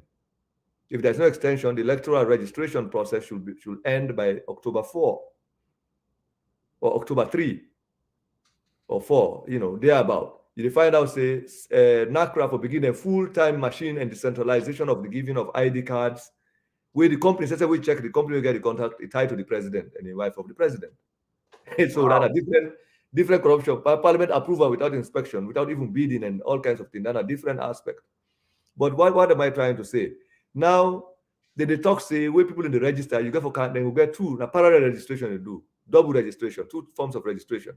Where you can first, they check you if you name them at the NAC, at the NCRA database. If you know that they register you first, then you go to the NEC officer or the electoral officer for register you. You don't understand? So there are two forms of registration. There is no need for the NCRA for go sit down with the electoral officer for register somebody, because they want to argue that they want to capture everybody in a way not within the database of NCRA for DD. It's fake. It's a process of slowing down registration, especially because if you be saying a 5 minutes for take for register, if you get for two line force, you do first NCRA inspection, then try for look at the database if you name DD before then can put you in the electoral register. You are talking about 10 to 15 minutes or 20-minute time frame. Okay, then it means the 24 hours, if you are supposed to register 2,000 people, you end up registering 200 people, 10% of those. And now they don't talk, say the registration process again is going to be allotted, rotational. It's a rotational registration, not to national registration. It's a regionally rotational registration or rotational registration by region. 2 weeks here, 2 weeks there. So imagine now 2 weeks, say, then go do one at the south and the east. So even if you will have you can forget NCRA, most of the people who have been doing the NACRA, I would say, most of the people in those regions had NINs already, which is why government not been get problem with the NIN.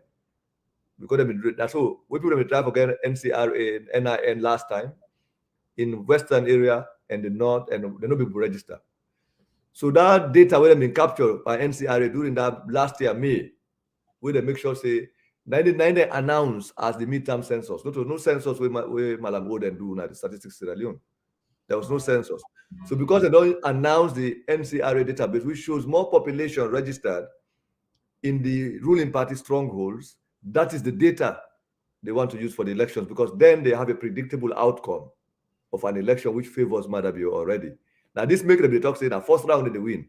But from the table they hold up and this June, you find out say the discussion about winning a second term, it don't change even at the lips of the SLPP supporters. They are more worried. But the one way we make this thing happen, that the sell-out opposition, the section of the opposition that is in bed, the opposition that is not called terrorist, by the way. Any opposition politician who is not listed as the terrorist by the ruling party, who goes to a party with the ruling party, who dances and celebrates with the Chernoh. not a terrorist, minds off the Chernoh, hold on, right? Let me finish with the NCRA, please, so that I don't go lost this topic. Very important, because there are two layers to this. Interesting. Yeah, You find out, say, these are the very politicians who want pass the bill, where for the make the NIN a compulsory requirement. And we talk about that NIN pass, many of the people who are now referred to as terrorists in Freetown, in Makeni, in Kamakwe, in Mashingwi, in Makali, Matutuka, the north and south and northwest, Putloko and Cambia, they want they all now they call terrorists, because these are the people who the public elections bill with the NIN would have frustrated. Now, in the own 2 weeks now, we don't go for count for register. If they count with the registration at the own 2 weeks, they go for do two registration. They go for check them first with the name then at the NACRA NCRA database. If you know they did, then register them then first before they count with them. So they will slow. There's a deliberate intention on the part of the ruling party and their allies in parliament, mostly, and those outside of parliament who have agreed to give Madabi a second term, to make sure they suppress voters. This is why you have violence in the opposition strongholds. This is why you have a situation where opposition supporters are being raided. been chased, been locked up, been, in the name of putting down a protest. But in the south and the east, look like that. On August 21, you see this, I read directly from the newspaper release, where it says, in line with President Bio's youth empowerment scheme, Balua Kuruma boosts over 400 bike riders in Bo. This is August 21. And the newspaper report read like this.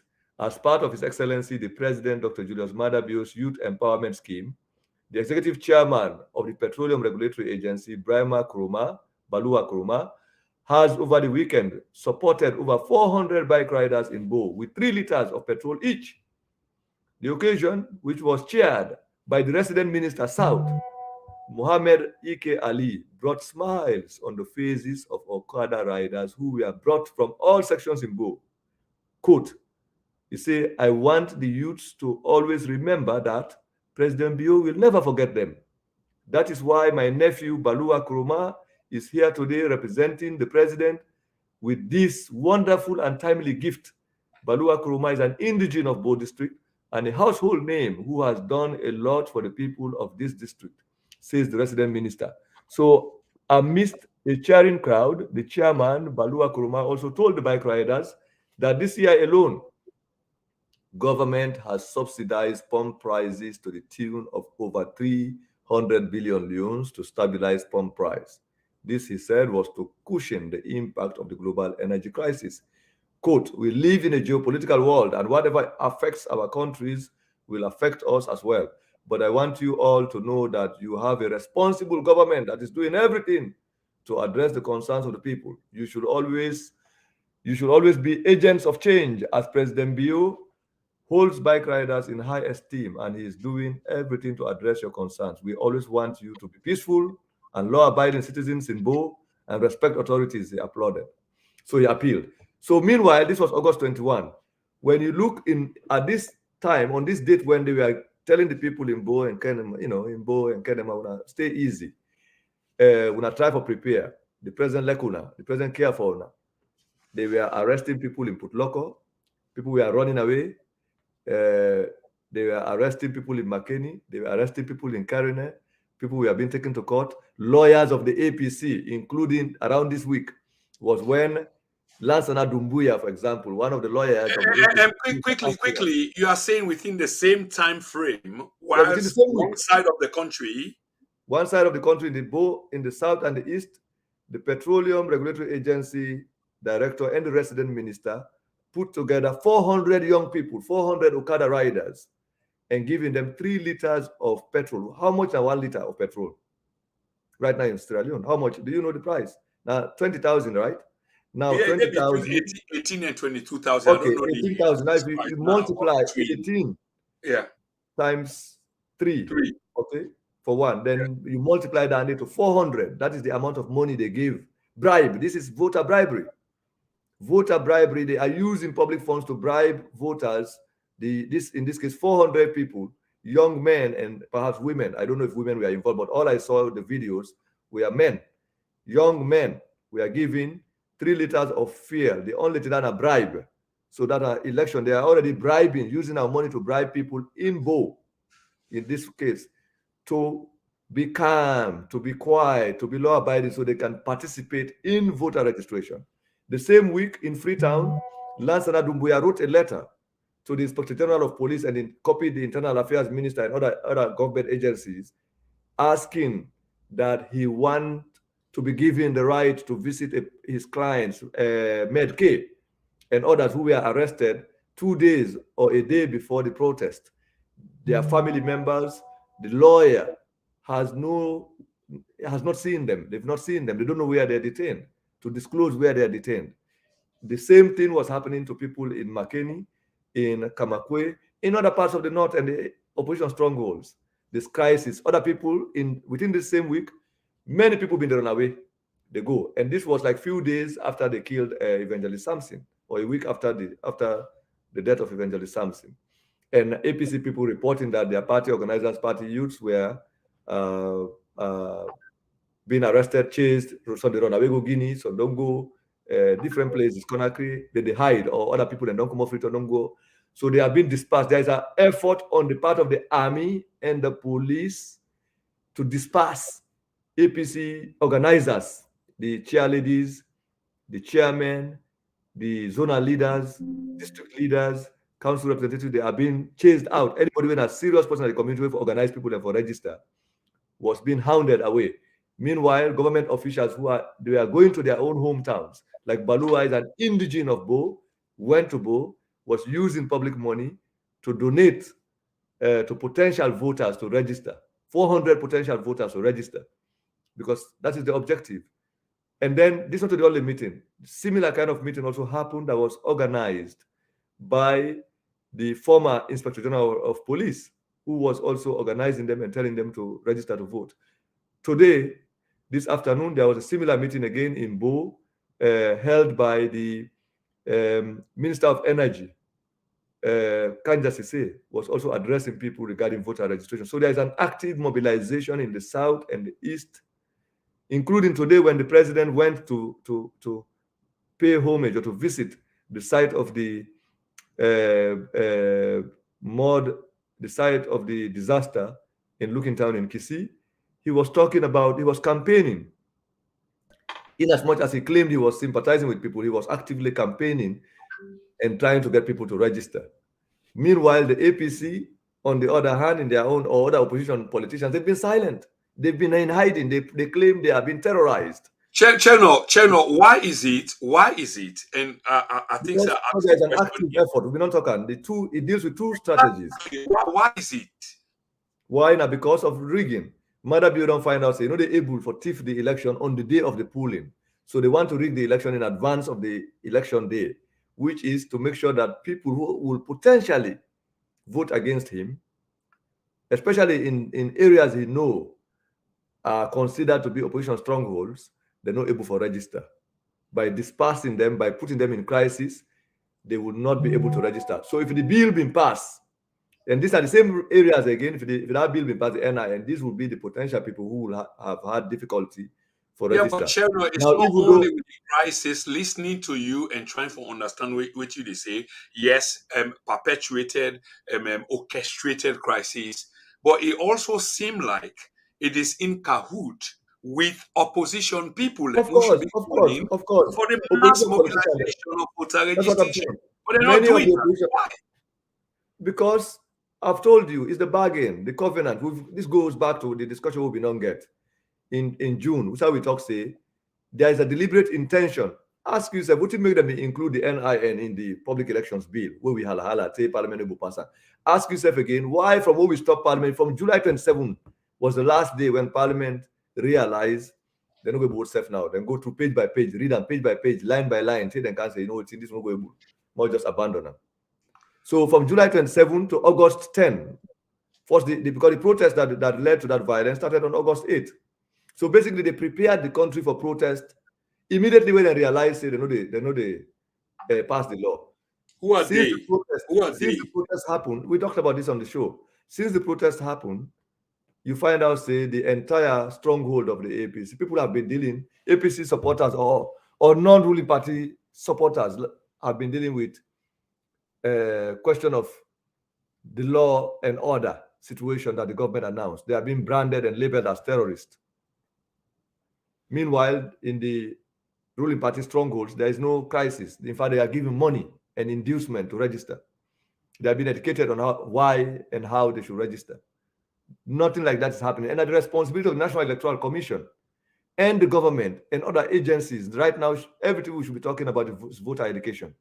If we would hold that discussion here, opposition politicians are even telling their people to demonstrate. Like right now, on the 2nd of September, they have a demonstration coming up in Washington at the Sierra Leonean Embassy in DC. This is September 2nd. Voting is happening will start on September 4. People who are opposed to Madabi, instead of talking about how they can use the vote, electoral process, they're talking about mobilizing the diaspora for go protest at the embassy. We are not saying you cannot do that. But the question is, which is more important, to educate people about voter registration and raise the democratic question and try to get a clean and proper. We are now getting to land. There are certain opposition people We even discourage diaspora people enough for going as salon for go register because they are Yeah, saying they go. so Chernoh,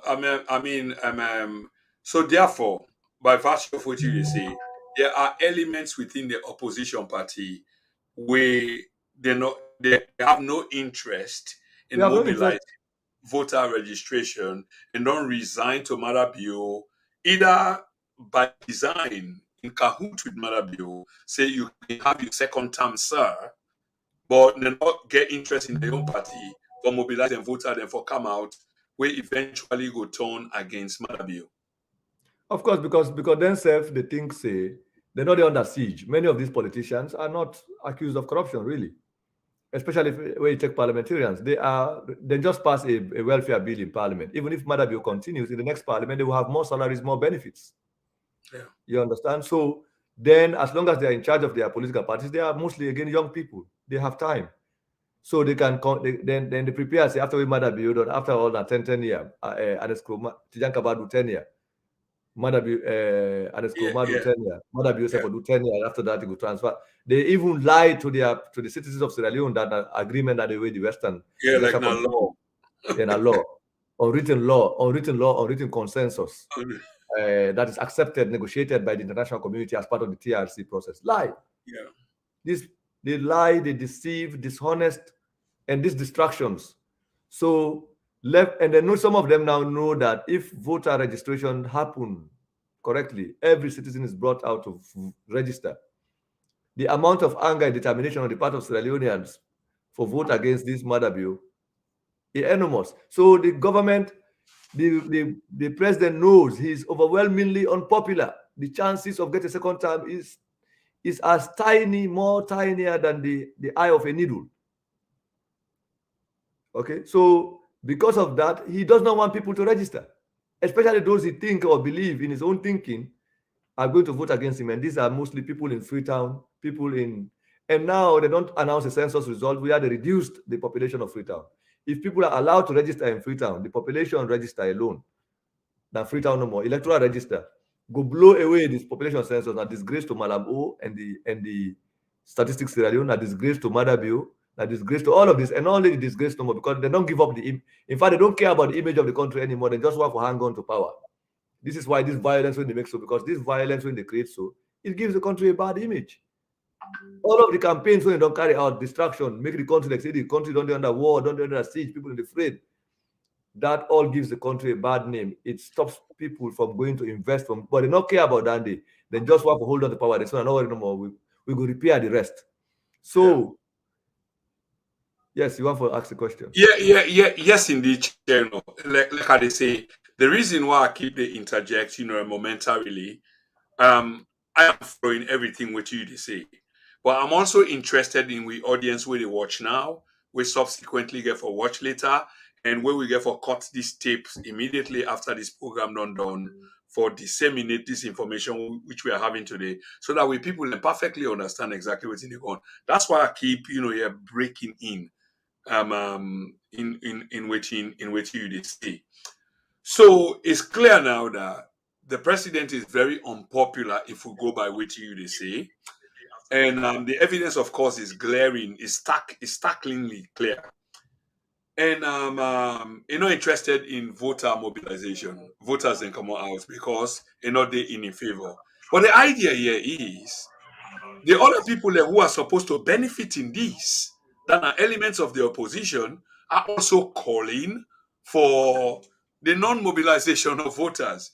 I mean, I don't ask you this question in different ways about two-term or three-term because it's intriguing. What's the potential outcome of this, or you as an academic and a journalist, how do you see this playing out, and what advice would you have for the people as to waiting to play out? So, I think this is key. Yeah, now that make we will continue the voter. We're going to be persistent and determined for carry out the voter uh, registration campaign. This is why, for the right for justice, we decide say we will incorporate, we will try for do voter monitoring and also lobby or call upon democratic organizations and friends of Sierra Leone within the country and outside of the country for impress upon not just the government but all of these political parties the need and the responsibility for respect the constitutional right of the citizens of Sierra Leone for participating in the registration of voters. That is crucial. And the electoral process is a constitutional right, and at the responsibility of the if the president believes he's popular, he has done so much for the country, he just need to allow people to register and vote. Look, Naya, even the procurements that they made, where you ask about this is the second part of the question, how prepared is the Electoral Commission. Now, even in 2018, they procured about 8,000 computers. In 2022, where you expect that the number of qualified voters now, because people will not been qualified for vote and not attain the age over the last 4 to 5 years now. So you will expect the voting population or statistics for increase, especially when it comes to registration, especially now when people don't begin or don't realize the significance of the electoral process and the power of the vote. So you go buy 2,000 computers. By the way, the amount of money that was budgeted for this procurement is almost 10 times more than the value of the computers we're talking about. So you Why? can't find out. The question is, what has happened to the money in the first place? Why you decide to buy less equipment for register, for carry out registration, for carry out because you try for slow down registration, especially intentionally in areas of the country where you want to suppress voters. So voters, we don't say Madabio's strategy for remain in power or for rig the election is two methods. Voter suppression, which they wanted to do with the public elections, use parliament and legislation for do that, which they failed to do. Now they are using the army, the police, and other state institutions like the Electoral Commission and the incorporation of NCRA into the electoral process for suppressed voters in areas of the country where they believe or know that they do not have support, increase in support. And this is a population, this is, by the way, where more numbers of voters will be recorded or have always been recorded. So you find out, say, they are trying to multiply the number of voters in their own strongholds and reduce the number of the voting population. So even that one aspect is called voter suppression. Voter suppression. What Parliament was unable to do for the president with the public elections bill is what the army and the police are now doing for the president, which is to disperse, for scatter APC supporters or other supporters in our areas where they want to reduce voters. Scatter them, terrorize them, victimize them, arrest most of the leaders where for organize. The important leaders when they organize people, they will make messages and all of this. So this is why this protest has to be investigated, because it's not just economic factors that led to this protest. It's not just the difficulty in the world. It cannot just explain. If we use the economic difficulties, the corruption number for explain, it's part of it. But how has it been weaponized by the state and the allies of the state for maintaining the status quo? I get a key question. I get a key question for you. And again, like I say, every time I ask you a question, it's critical because I'm hanging on to every word where you say. And the idea that this is a teaching moment, which is very important for we people, it makes them quite necessary. Because say, of course you know this, by virtue of you investigative journalism, you know how politicians they baffle, even the one they way clever, such as you, they can try for use you, but smart enough, you can try for circumvent them and feign you way and decide for investigate them. But there are many others who are not as smart as you, way than they get. So the question to you, Chernoh, is like, for example, there are many accusations of the conduct of the parliamentarians them inside with parliament. And there are people who are counting on them, and there are people who believe, say, well, even if we can make the accusation against government and say one party they collude with them, there are multiple parties within the well of parliament. So do you want to say that all of them party they are the NGC, Dr. Kande Keller, and C4C, Emerson Lamina, and others, they are all in collusion with this one government entity, the Malabio, led government? And if this is the case, how is it so? In the first place, ask yourself, in the face of this registration, which usually you expect now political leaders, largely speaking, for don't make audio, video messages calling on people to register. But many of them are silent in the face of the current situation. Or look at the corruption, where the NGC leadership and the APC leadership wrote a letter to the Speaker of Parliament. They were not even then dishonestly even decide to subtract Africanist press that did the investigation for me. But that is not the point.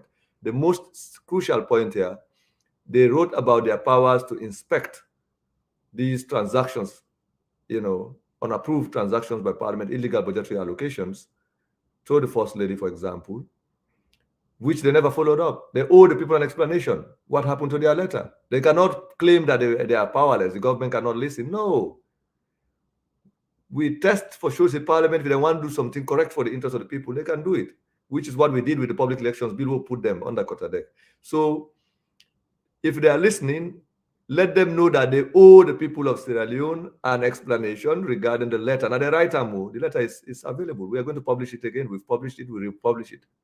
You cannot write a letter to the Speaker of Parliament asking that you invite or hold conversation around corruption, the misuse of public money, when we're not supposed to be the guardians and protectors of public funds.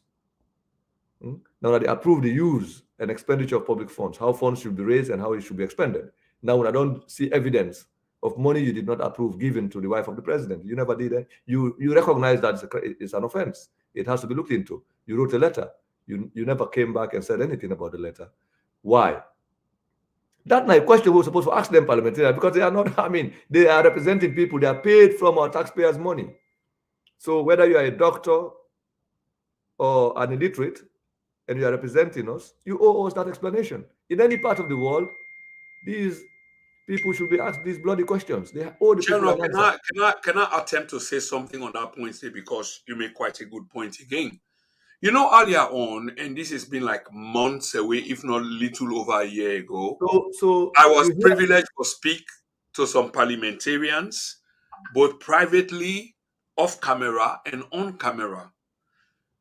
The impression that I was given, of course, you've debunked that impression there, but the impression I was given, and I can always play on this platform, a quote that you say in there, that they make Mother Beaufort appear as this big devil where they're all afraid. But BOBO then still get immunity and they can do a lot of things them where they want to do in the interest of Sierra Leoneans them, but they never did. But again, for the sake of public teaching, public education, information and education, I ask you again, parliamentarians them, as we speak right now, Chernoh, do they have an onus on them for challenge the government in narrative and then get this immunity or benefit over them, where not only for say that they can't charge them with some treason on them, they still get the opportunity for challenge government, right? Of course. Which I go Naya, we talk about salary disparities among public sector workers, the army, the police, with finance officials and teachers. Teachers were protesting. For the NGC, they make a proposal, say minimum wage should be changed from 500,000 to 5 million. Then call a living wage. So I told some of them, one of their leader called me. I said, no, you are trying to help government. You know, suggest 5 million leones that is what you are saying. You say you're against minimum wage, but you are calling for 5 million as a cap, which defeats the idea of harmonization of salaries. Because what you are basically saying, in as much as you are claiming that you are against minimum wage, you by that suggestion alone, you therefore say the minimum wage should be changed from 500,000 or 800,000 to 5 million. That's what you're suggesting, the increase in the minimum wage. And if you are talking about living wage, that's not what we need. What we need is harmonization of salaries. So if a grade 8 teacher, if a teacher at the grade 8 level is in the classroom, he or she should earn the same as the grade 8 public official who is working in the airport, at State House, and all of that. So which means people with qualifications can leave even the public service and go to the classroom to teach, because at the same pay they get. So I said that the teacher then demanded a whole meeting. Nothing has come out of that. At the same month, a few weeks later, the very parliamentarians across parties decide for bring in a new bill, the welfare bill for parliamentarians, with exorbitant salaries and amazing and beautiful conditions for parliamentarians. They even argued about it on radio.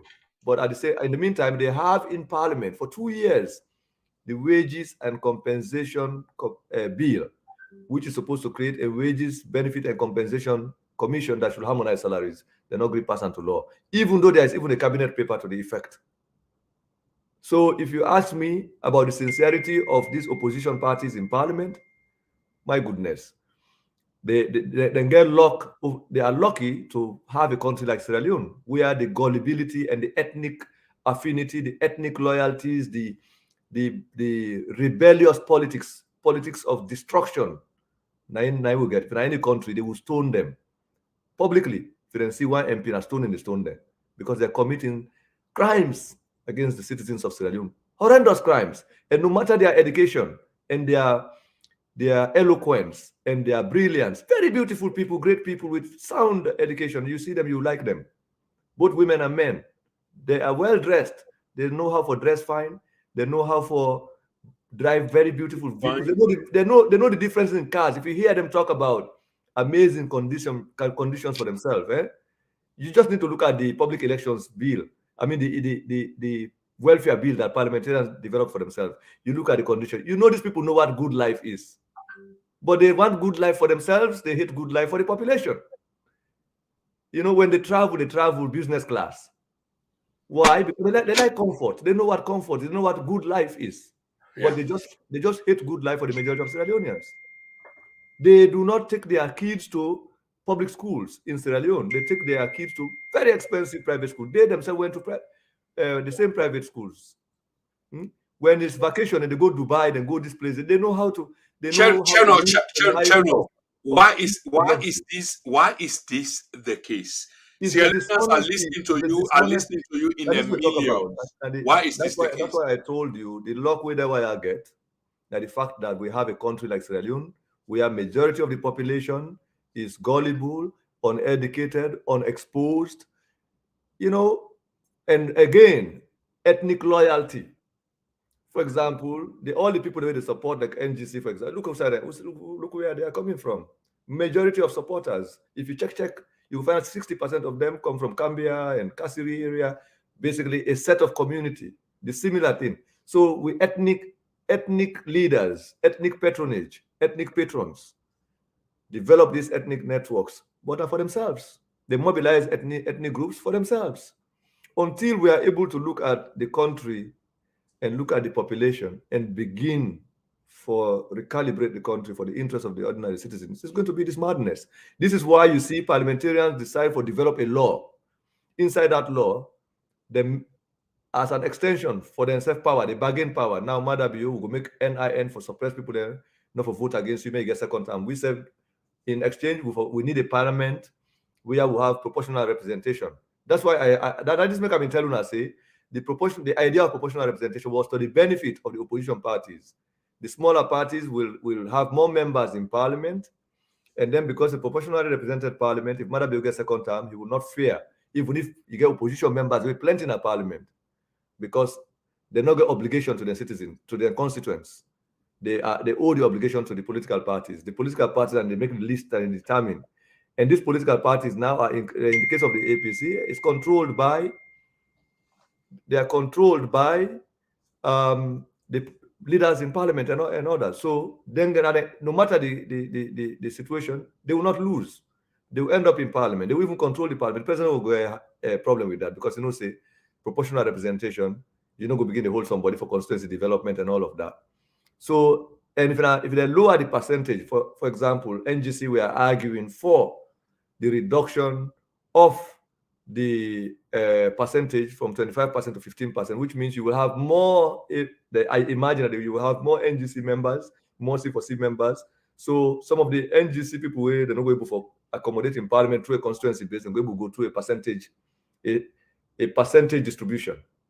So that at the extent of that their own benefit, whether we get from the bill, and in addition, and also get a welfare bill. So which means the political class across parties made an alliance against the future of the country and against the peace and stability of the country, against the welfare of the majority of Sierra Leoneans. And when you check as a percentage, we're dealing with less than 1% of the population that's at the helm of affairs. More than 99% of Sierra Leoneans are the losers in this kind of arrangement.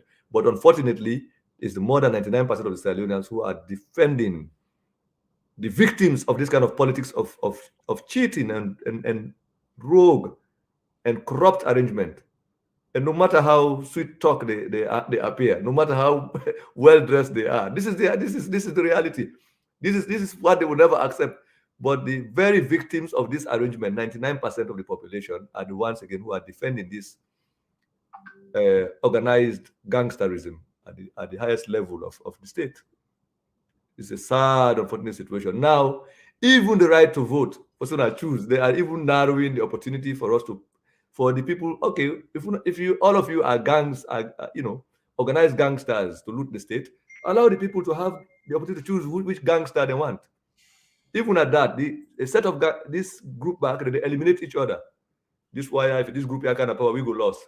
So even among themselves, the elite who are involved in this predatory politics, the warfare they introduce among themselves, which becomes the war of the 99% that are victims, because that's how political parties they form. You don't forget, the still will lead to the formation of NGC now because they fed for would have to be flag bearer.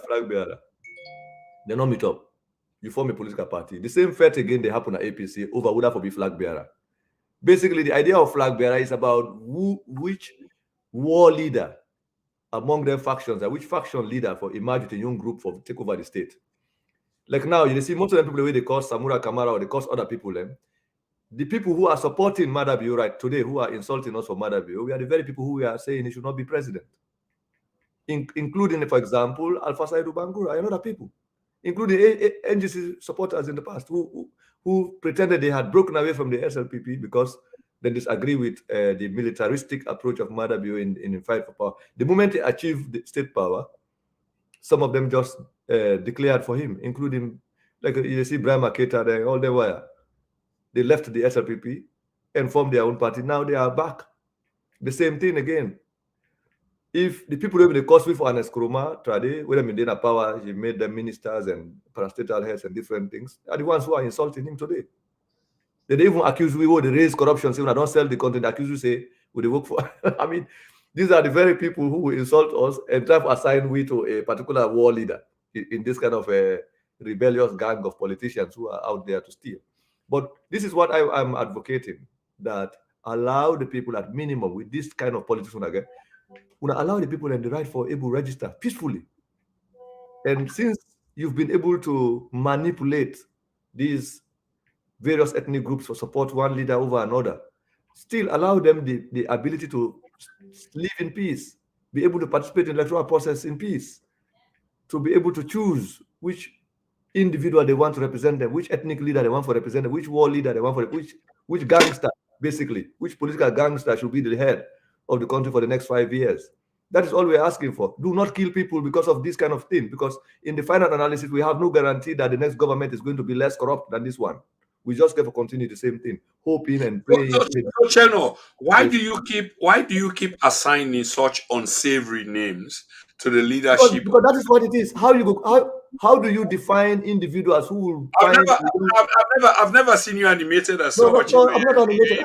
No, look, which kind of adjective you will use for define a group of civilians who will send an armed group to go meet a young man in his 30s for go execute and in cold blood when this young man has a wife and a young child, and they have no remote, and they are now. But Chernoh, Mr. Barr, we don't know the circumstances yet. But investigation. No, we are not saying. But this is happening under a civilian administration. The country not at war. Yeah, but you seem for not make judgments already insinuating that this is the circumstances that led to the young man's death. The police already don't make a statement. At the level of the state, they are not denying that this guy was executed by security officers of the state. Okay? Not unknown, that we have no statement saying this young man was killed by unknown people. What we had was that security officers of the state We are the ones who are responsible for the death of this individual whose rifles actually and their bullets actually killed this guy. But their excuse is that he was caught in a crossfire. So what I'm saying here, how do you define civilian politicians who control an army or a police force that will take guns to kill people, kill somebody in that kind of fashion? Only gangsters do that. Only in a situation where you have war that's ongoing. And gangs, they normally do that. The drug cartels, drug lords, and they normally do that kind of situation. It's a lawlessness. The role of a government is to protect life and property. There's nothing, no government will justify the taking of life. You cannot justify that. What we heard from the president, he was justifying it on international media without even an investigation. He came and said, you see the callousness. How many people have died? The Presidential Guard Force went to a prison that was on fire. Instead of a fenway for rescue prisoners, the building there on fire, they surrounded the perimeter of the prison, and we are now firing live rounds of ammunition inside and tear gas. When the building, fire did at the building. Chernoh, that much we can agree with, and I do agree with you, because So, after all, no, you're it asking makes me a lot about, of you're asking sense. me about, The police get a lot of assets that they could have used other than live ammunition. yes. Other assets they could have used. So the choice of surrounding, the decision to surround a prison yard, where they're on fire. When fire is in a building, what do you bring? You bring fire force and for put down the Oh yeah, fire. absolutely. But you are going back to the Pademba No, Road yeah, issue, that's what I which is say. Because adjudicated. It has already been adjudicated upon by yeah, scholars like you and no, many others. now they say So now, which are they say now? Which are they say now? Yeah, you asked me about why am I using the definitions and adjectives that I'm using to define the situation. yeah, that's This is why correct. I'm giving you examples. I'm not just using one incident as an example.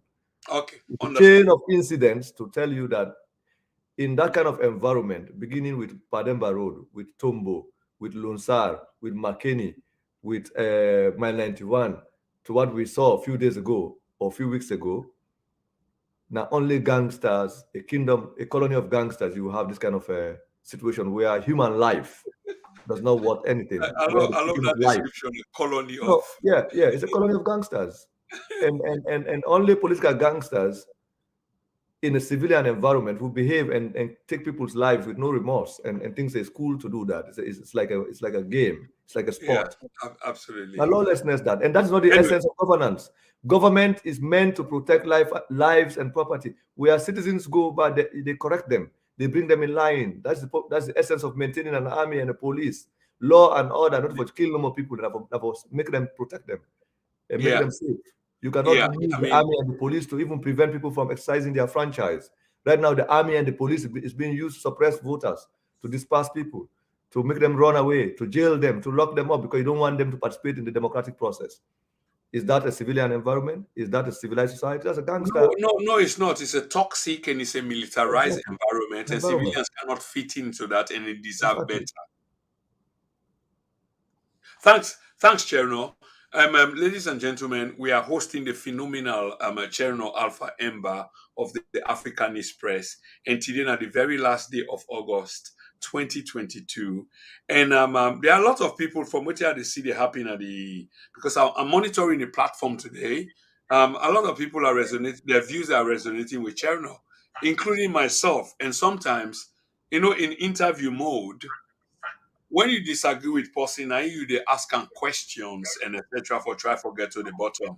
But there are times in an interview in which you chime with the person where you they have a where you they talk to, and that becomes a conversation. This is an accepted norm, and we need to grow into that.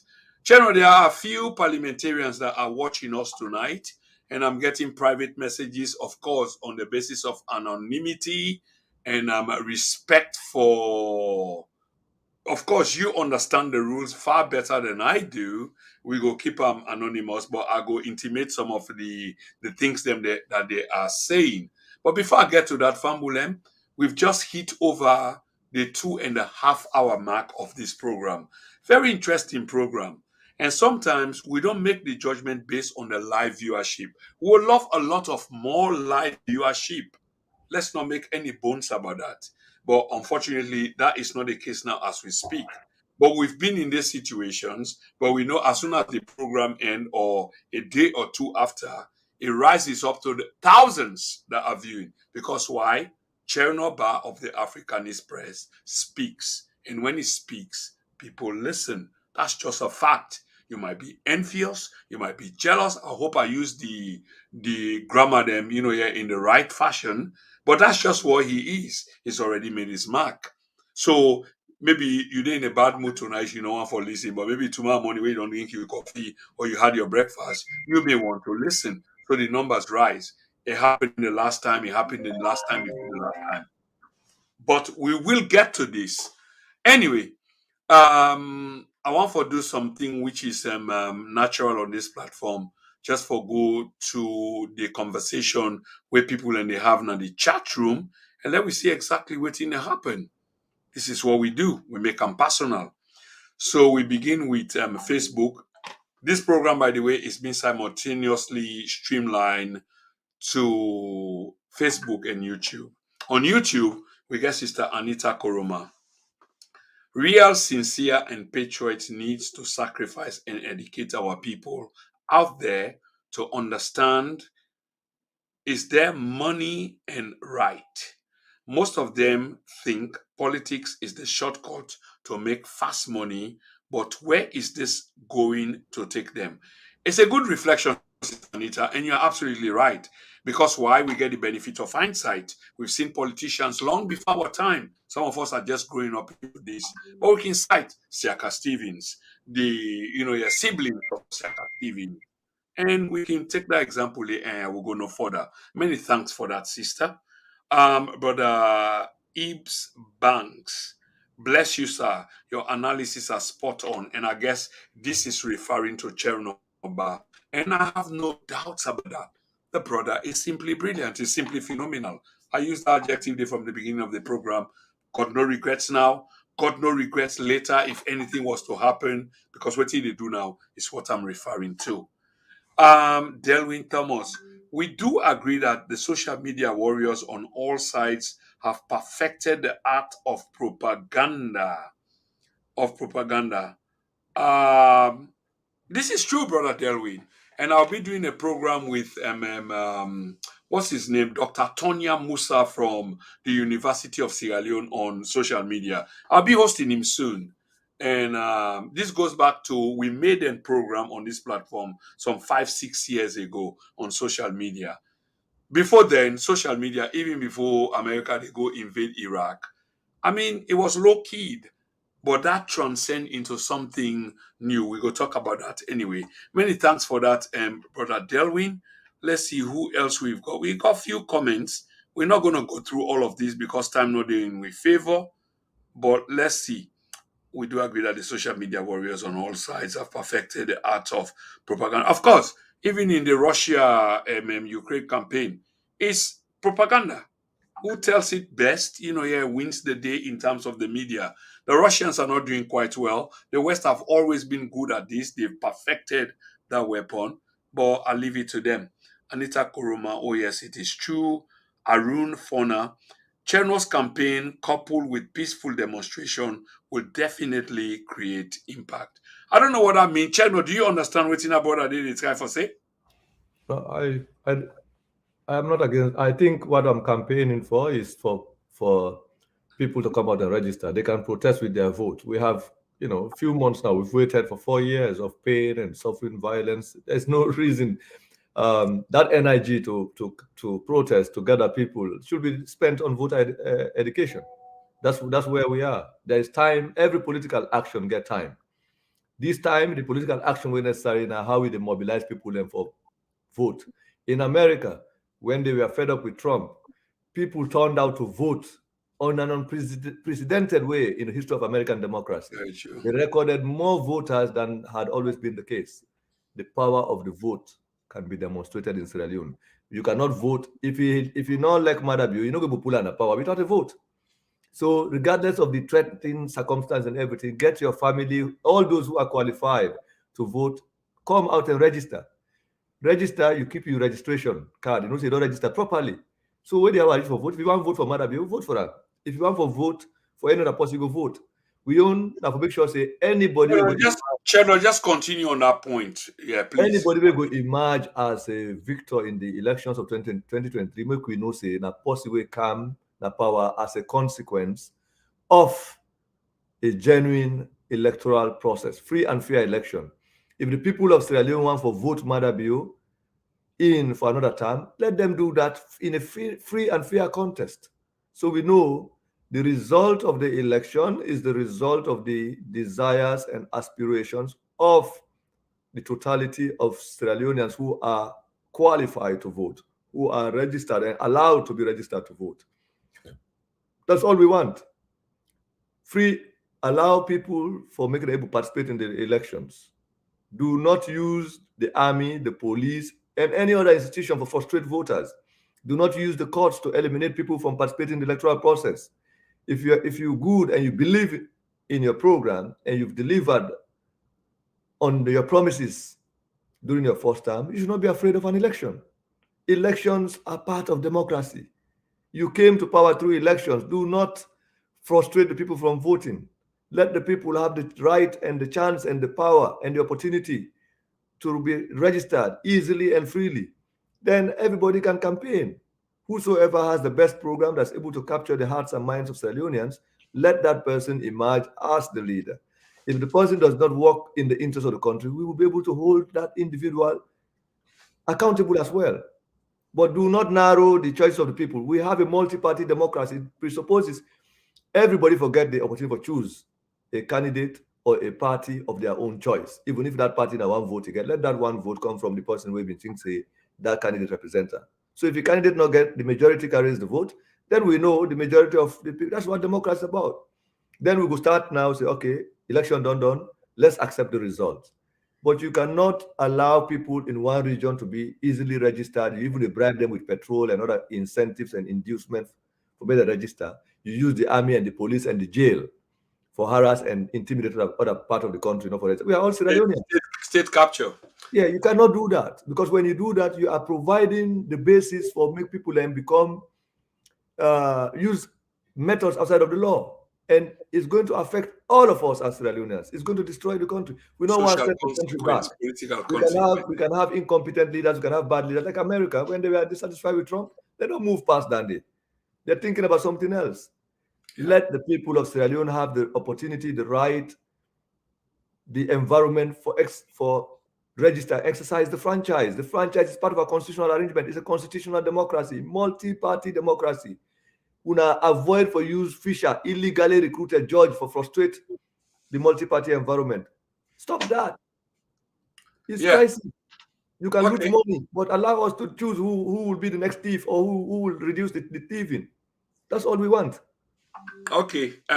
Many thanks, Brother Ba. And every time the opportunity is given, Brother Ba uses that opportunity for drive the point home. Listen, Fambulem, we're at a cusp of a history. If we're not listening, if we're not grasping what is being said, then we are missing, a chunk of a lifetime, a generation. Because if we cannot switch things around, not in the favor of particular group of people, that's not the intention of this entire exercise, but just the direction that our country they take. Can I recognize one or two people quickly? Brother Mohammed Toure.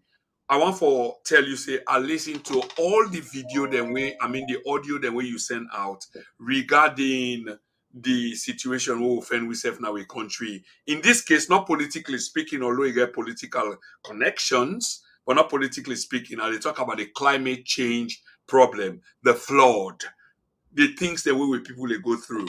Brother, well articulated. You get the hair then at the nape of my neck, standing up while you were talking. Because when you were speaking professionally about the things and the back again to a commentary box. Who do we have?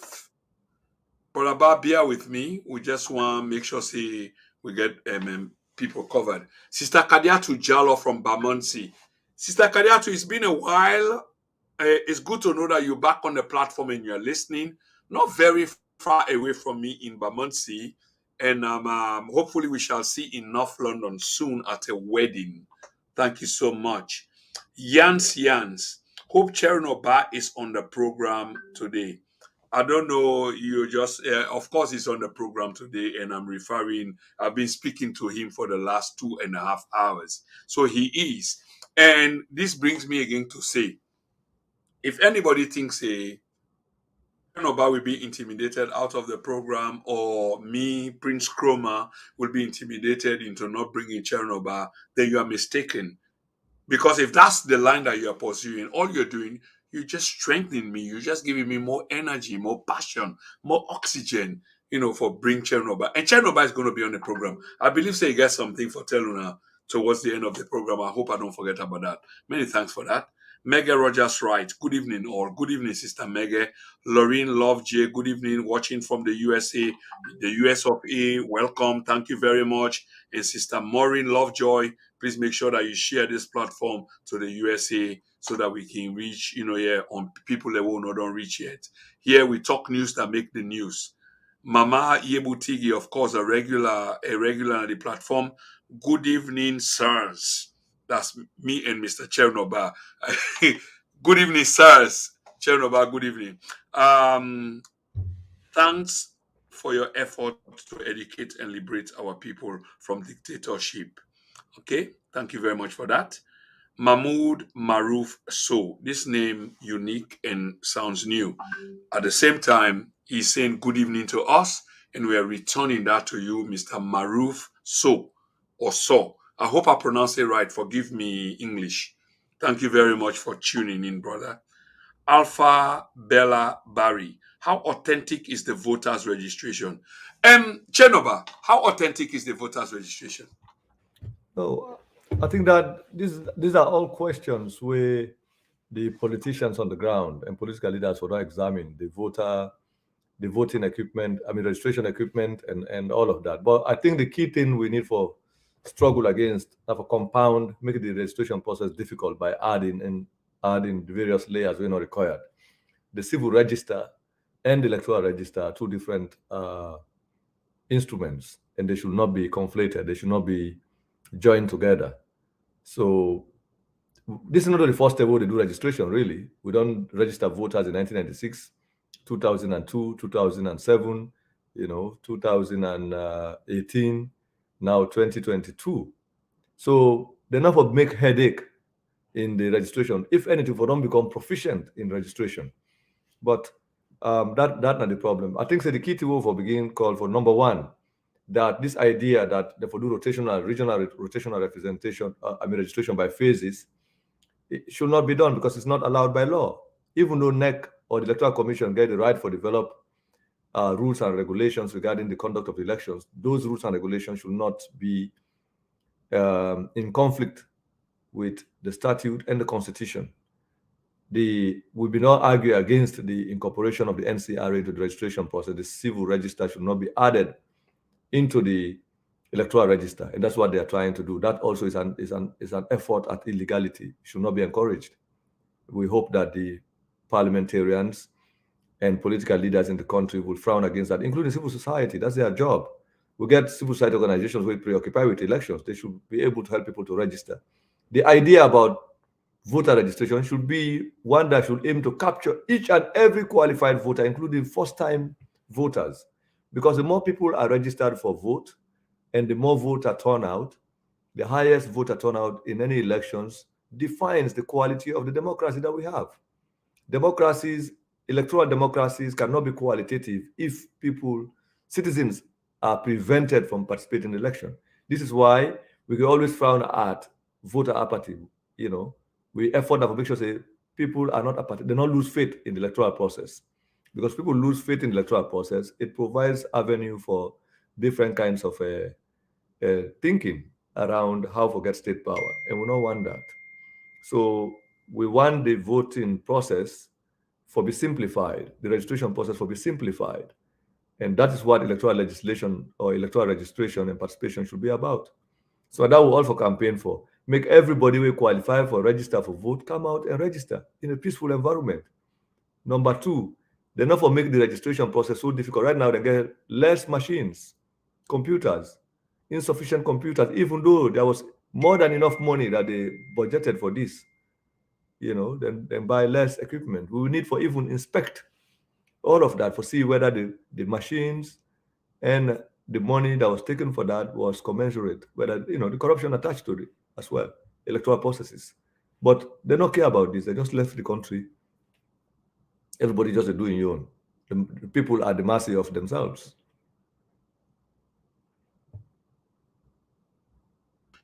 Many thanks for that, Chernoh. And Fambulem, we are having a teaching moment from none other but the phenomenal Chernoh Alpha Ember of the Africanist Press. If you think you're going to suppress his voice, you're mistaken. His voice is only getting more powerful. And what you need to do is to open your eardrums, clean the wax off your ears, drop the scales off.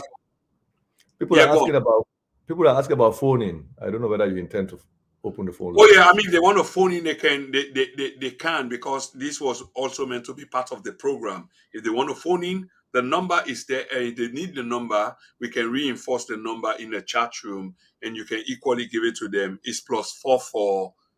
Okay, I'll put that in the chat room if people want to phone in and talk directly to you. In the chat room, or maybe the line. Yeah. The rolling line. Yeah. Just give me a break. Just following. I'm so excited, brother. Really excited. For one way they listen, while we try for put the phone line at the chat room. If you are calling away from the United Kingdom where I reside, not forget for use your country code, which is +44 77 4010 7250. I repeat, +44, which is the country code, 77 4010 7250. I try to put them back in the chat room because I know say people they want to have a personal conversation. But let me say this as well. And probably Chernoh will declare that at some point towards the end or at the end or somewhere in this conversation. Chernoh will be a regular outfit on this platform, and how we design them is going to be up to him. And you might want to have a one-to-one with him because the guy is phenomenal. And sometimes phenomenal people are people way they beyond we reach by miles, by degrees. And the only way how we can find ourselves, they associate ourselves with them, is through probably this echo space, social media, where we find ourselves. So can you imagine the phenomenal Chernoh, the Africanist Press, and then suddenly you're able to get a number or contact, or able to just talk to them and ask a question? Isn't that phenomenal? That is coming. Keep it in mind. So the number again once more before we put on the chat room. If you're calling from away from the United Kingdom, it's +44 77 4010 7250. Thank you very much. Chernoh, we still deal with people in the chat room. Okay. What was the next question? Okay, there's a huge admirer of yours, and he call you his legend, and I believe he's a male. He's referring to you as his legend. Okay, and good evening, everyone. Alpha Bariso, how authentic is the voters which you've just addressed?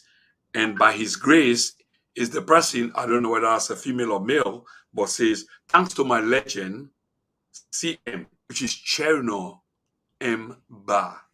So Alpha Bella Barry says, can we trust the SLPP leadership on the voters registration? Chernoh. No, I think the responsibility here is not about trusting government. It's to make sure people who are qualified to register are allowed to register. And that now we have responsibility, each and every, the same way we take upon the responsibility for make sure, say, parliamentarians across parties, they not pass the public elections bill, way for limit, way for provide, make a mandatory for the use of the NIN as part of the register. That's how we also ensure that registration is a constitutional right of Sierra Leoneans to participate in the electoral process. They have the right, every qualified voter, citizen of Sierra Leone, has the right to be registered. So now we rule and response, which is what we are doing right now for educate people about electoral registration. Now that we do, and that for continue for Dute. And not only they will do that, also provide effective monitoring of the registration process. Make sure say people are not discouraged from registration by compounding the process. And that make we talk about say parliamentarians and political leaders should be in their constituencies and communities for help people understand the process of registration and get them registered. That now we role. And that we all need for do right now from now till the end of registration. If need be for demand more time, additional time for people and for register because we discover that more people need for register, we should also demand that. And the responsibility of the National Electoral Commission for do that. They are not doing us a favor. And then that is what the National Electoral Commission is supposed to do. Now, the purpose of which they are receiving public funds, their job is to register every qualified voter in Sierra Leone. Every qualified voter that is willing to be registered should be registered. And even those who do not want to participate in electoral process should be encouraged and persuaded to participate through messages that convinces them the importance of voter registration. In fact, the National Electoral Commission get budget for voters for what they call sensitization campaign for get people to participate. We have not seen much of that coming from political parties. Now, just this Hollywood and Nollywood poster, the way that you see number of people in the post make a poster. Like saying I'm filming the act. Everybody has a poster with their face and their picture, sending it on the internet and WhatsApp. Everybody, whether they are doing a beauty contest or they are acting a movie, you don't know. That is no, that's not sensitization, not voter education. You So know, the but Electoral Commission and other civil rights organizations in the past used to do massive voter education campaigns, including how to register, the importance of registration, how to participate in in elections. And the Electoral Commission has budget for that. Rather than for do. Political parties should make it their preoccupation to do this. But instead, all the one way they see, so from diaspora to home base, all man they make photo competition, beauty competition on poster, whether in poster for passing company, vote and register. I mean, that is now it's a pretentious move for pretend say they don't sensitize people. People do not care about your faces and your pictures. What they want to see is your voices and messages and videos on how to register and why they need to register and the importance of registration and their rights and responsibilities when it comes to registration of voters. Not on our pictures. Everybody's printing a picture and a date of registration. What is that? As if you have, I don't know what kind of country we have developed a kind of a culture. So you see all these posters of faces all over, candidates, non-candidates, politicians across. All man they make banner, poster, they circulate on the internet, they put in face, advertising. So they are not advertising voter registration, they are advertising themselves. So we have to make things seriously. Things in a dandy. Now we job. Those of you who are not online, call your family members in Sierra Leone, get them to register. We need more people registered, more people to participate in the electoral process so that they can decide what kind of government, who should represent them at the level of the state. And we have to inform Mr. Bio that he has an obligation to allow the people to register, to make sure that every qualified Sierra Leonean who want to vote should be given the opportunity and the protection for register and exercise the franchise in a peaceful environment. Free and fair elections is what we need. uh, Chernoh, I mean, you're quite. I have no regret. Again, I keep repeating this. I've got no regret saying the phenomenal Chernobyl, and people in need for revert back to the language where I use and the context in which I use them. You are a very brilliant man. and for years to come, probably to the end, me demise, I will have no regret, even though agendas might change. But what we are speaking of now is so essential, so critical to the time in moving forward. And I want to say thank you for this. Let's just revert back again to conversations where people are having in the chat room. Okay. So I was somewhere in which somebody acknowledged you as being their role model, something of that kind. So anyway, Mahmoud, so of course, good evening, everyone. Mahmoud Belly Harry, the voters, okay, which was what you addressed, and by his grace, who said that my legend, C.M. Barry, Chernoh M. Bar, Alpha Bella Barry, can we trust the SLPP leadership on the voters? Of course, you've addressed that. And we come to George Orwell. George Orwell is a regular contributor to this program. I'm happy to be here on TNN Media Empire. Thanks, Mr. Cromer, and welcome, Mr. Ba. Thank you so much, Mr. Orwell, for keeping the faith. Memuna to Muna Bari. Yes. Welcome, our beloved man of war in the flesh.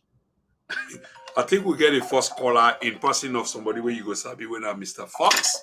Let's hear what he's got to say. Hello, caller. Hello. Yes, I shall say you want to contribute to the program and you want to have a direct conversation or question for Chernoh. Correct? Yes, sir. You are live. Yes, sir. You are live. Yes, sir. Chernoh, God bless you, sir. God bless your generation. God bless. Let God keep people himself. When I learn stuff from a salon, they share you big time because if not to be you, we don't know how the people in the thief na salon. Not care about how people in suffer. Yeah. Of the fables, so I think payables. I look at the payables. Yeah. So basically, they tell you the chief electoral commissioner say NACRA. Now, what I say NACRA not involved in the registration process. They was told the process. Number two, the chief electoral commissioner no say, yeah, and they add addendum.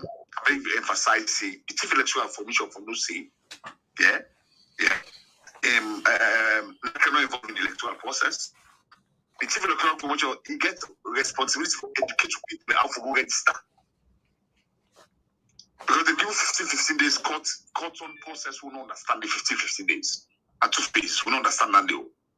When they lead to incitement, and that point they make, and they emphasize, and they appeal for emphasize. Go they talk back, they go see what they emphasize, what they incite. The parliamentarians they do nothing, and they appeal back when they emphasize because you don't be a make who don't say parliamentarians they do nothing. They PCU, they SLPPU, the whole parliamentarians are a mess. Then people that we imagine Mother Bill good sit back. Look at Mother Bill good sit back. Yeah. Yeah, Fox, you get 120 seconds, 2 minutes, brother. Yes, sorry. That's all right. Carry on, please. Yes, so, sir, man. Tell me about what I want to say is congratulations. That's what I want to say for you. Keep on the good work, and let God bless you and your generation. And that's what I want to say. And then just emphasize the bullet points a little. NEC no say, NEC, the electoral commission no say them for educate for who register. Okay. For because they give them fund. Okay. So much for making you educate. Okay, thank you very much, Mr. Fox. It's another call coming from Germany. I see 49. Let's hear what they got to say. Fox, thank you. Thank you so much. Yeah, Fox, thank you very much, brother. And keep the faith. Hello, caller. Hello. Yeah, hello, Mr. Kumar. Yes, if you can identify yourself quickly and where you are calling from, please, and the floor is all yours. Me and James Lavalley, I call from Germany. Welcome, Mr. Lavalley from Germany. Question, perspective, whatever. The floor is open. Yeah. First of all, I want to tell you plenty. Thank you for coming up with this program, especially with the gentleman in the studio here, Mr. Barra. I don't know him personally, but I don't read a lot of things about him, and he's a brother we are really admire a lot.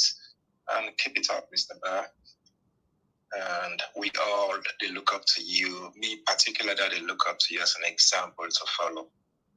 And I have no other better words to use to describe you or to at least acknowledge your performance. Anyways, I really just want to highlight on a few things with regards to the ongoing situation. And I believe earlier today, I really watched a video of President Bio where he visits the flood victims, and I believe we all are aware of that. Yeah. But for me, the sad part of this whole thing, for me, as a whole head of state, we can go for good, extend the compassion for flood victims, and instead the only thing I see this man they do was to stood there, begin to unleash campaign messages. Talk about the free education we don't bring, talk about the development programs we don't bring, talk about, and people are there. These are affected people. They need relief. Not to you campaign, not to time for campaign, and not be listed down at the right place for conducting campaign messages. And secondly, that's a very close friend of mine we're going to grab up, in self now a top figure, I'm not need to call name, but a senior figure within the SLP, of course, in the intelligence unit. And I get a conversation with them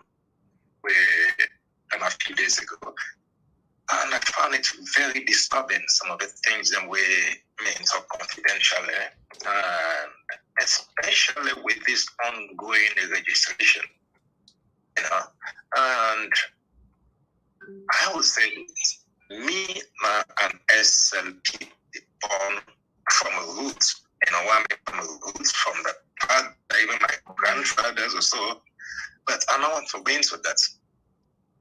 If President Pierre is only going to represent the SLPP, I will just decide for voting for any other party rather than this man.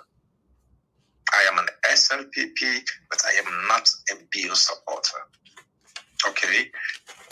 All we need we just need a level political field for everybody. It does not matter whether you're an NGC or APC or, we just need a level political playing field. So, one thing again, I just want to discuss that I believe Mr. Barr will likely try, for buttress that. Now, the day of the elections, because the day of these elections, we all know how, situation can go, meaning internet blackout and all this stuff. We are not not an unusual thing actually, as we know. But this is something we're going to really come up. So for other parties in the country, what thing would be the alternatives, especially when they for the send their agents them different parts of the country, and all of a sudden there is no internet. How they will be able to communicate, especially for people within or outside of the country. We go for rely on social media platforms or channels for get a live view of what's in the happen on the ground. And I don't know if there would be any alternatives or things like that. Okay. But to come back quickly to the point where it's to talk about a friend of mine within the SLP, it make that clear to me that not just within the western area, but even within the north, and get whether you are APC or NGC or C4C or whatever, as long as they know you have a huge you got 30 seconds. You got 30 seconds, Mr. Lavalley. Okay, sir. I will just run quickly. Yeah. Right? That there are people, particularly, especially within the western area and the north, where they're already labeled, don't track them, and then they continue to label them as financiers or participators during the August protests or insurrection, whatever way, they will describe them. Okay. So like this situation, they really create fear now. Okay. And me being able to contact few people who I know within the Western area and just try to give them some tip off or see how they can avoid some of the aliens and they. Okay, Miss. Okay. I think that I just want to contribute something. Okay, Mr. Lavali. I believe say Chernoh Yeri always you ask because he's live and he listen. And Chernoh, I hope say you take note. We get one more call from the US, I believe. Let's take this call. I get notes anyway, so I go revert back to them. Let's take this call and see what this person say. Thank you very much, Mr. Lavali. Hello, caller. Hello, yes. Good evening. Good afternoon from wherever I call from, where on a day. There is something where this guy just touched. Just before, respectfully, sir. Just before you go on, if you can just state your name and who you call from, yeah. Okay, well, I mean, Ahmed, I call from America anyway. Okay, Ahmed. Which part of America? You know, so when I state Iboku. I call from Delaware. Delaware. Okay, Wilmington. Are they on a president command so? Yeah. Okay, Ahmed. Fire, please. But first of all, I pray the Almighty Allah keep Chernoh long life from everybody. Amen. And protect them from all evils, all bad plans, or whoever think what they do, that negative part of the whole side. But as we as Sierra Leoneans, we appreciate them. Some of we not get chance, we not get luck for meet with them, but we appreciate them.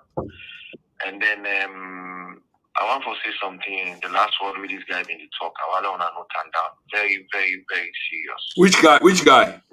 The last man, Okay, the Germany, the guy from Germany. Okay, yeah. So that guy talk now, not to say that real thing.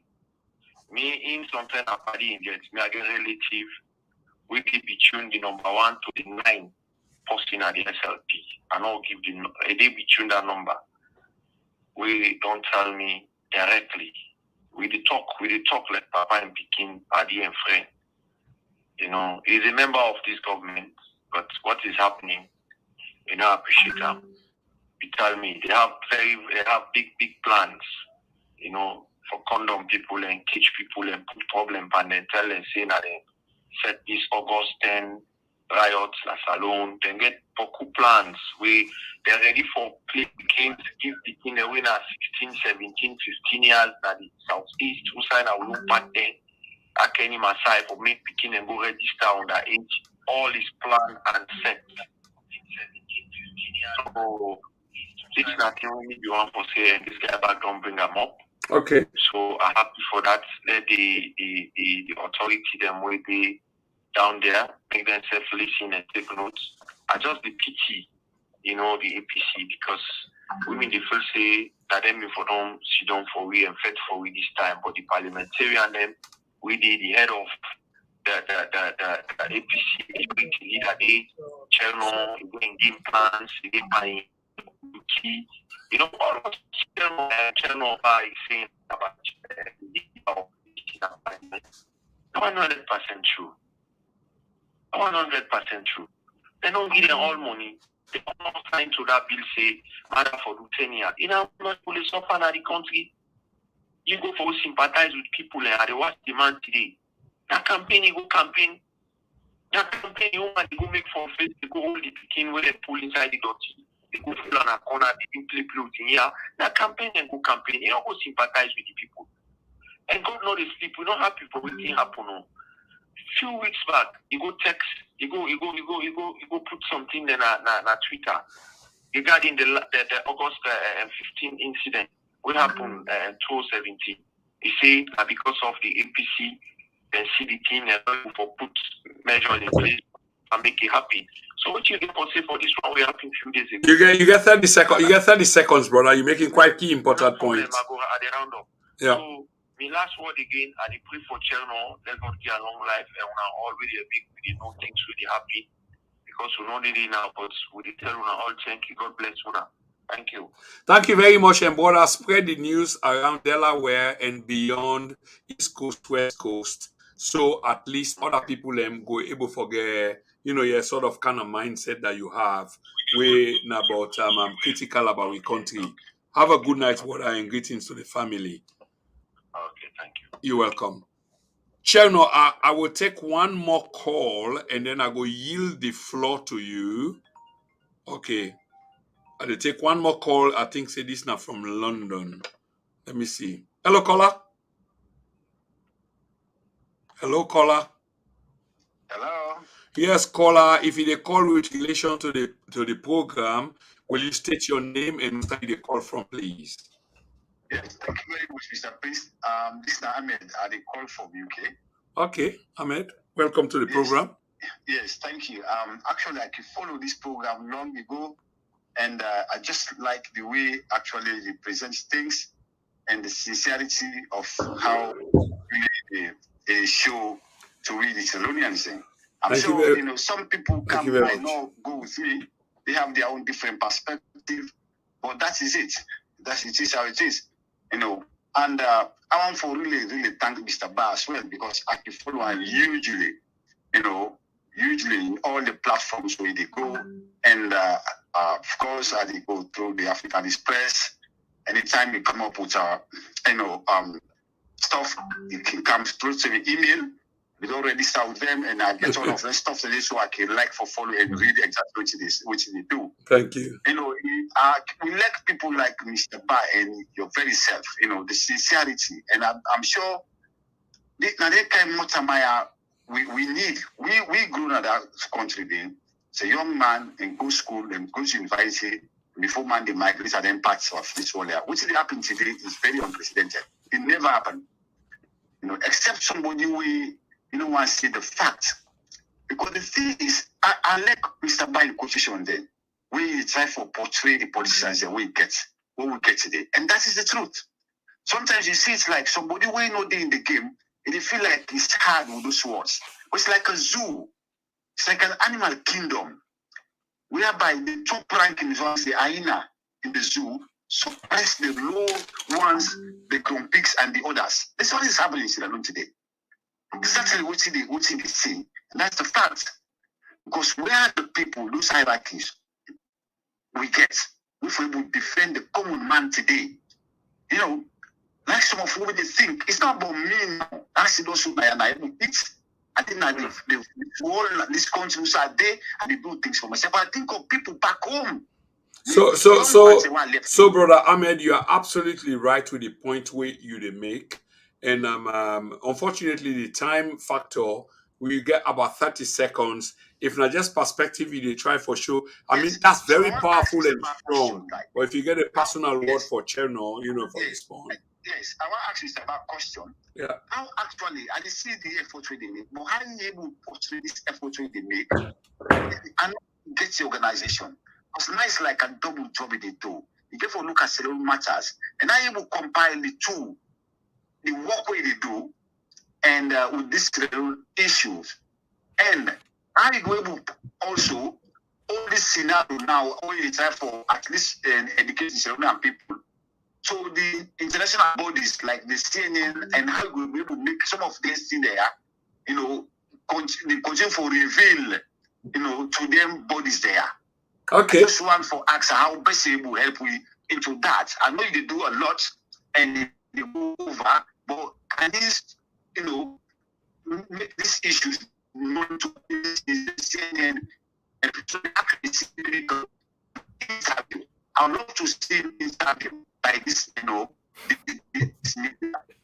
Okay. Thank you very much, Brother Ahmed. Brother Ba is the right man for answering these questions, but not believes the work is devoid. Away from Sierra Leonean issue. He's talking Sierra Leonean, and the work is having an international impact.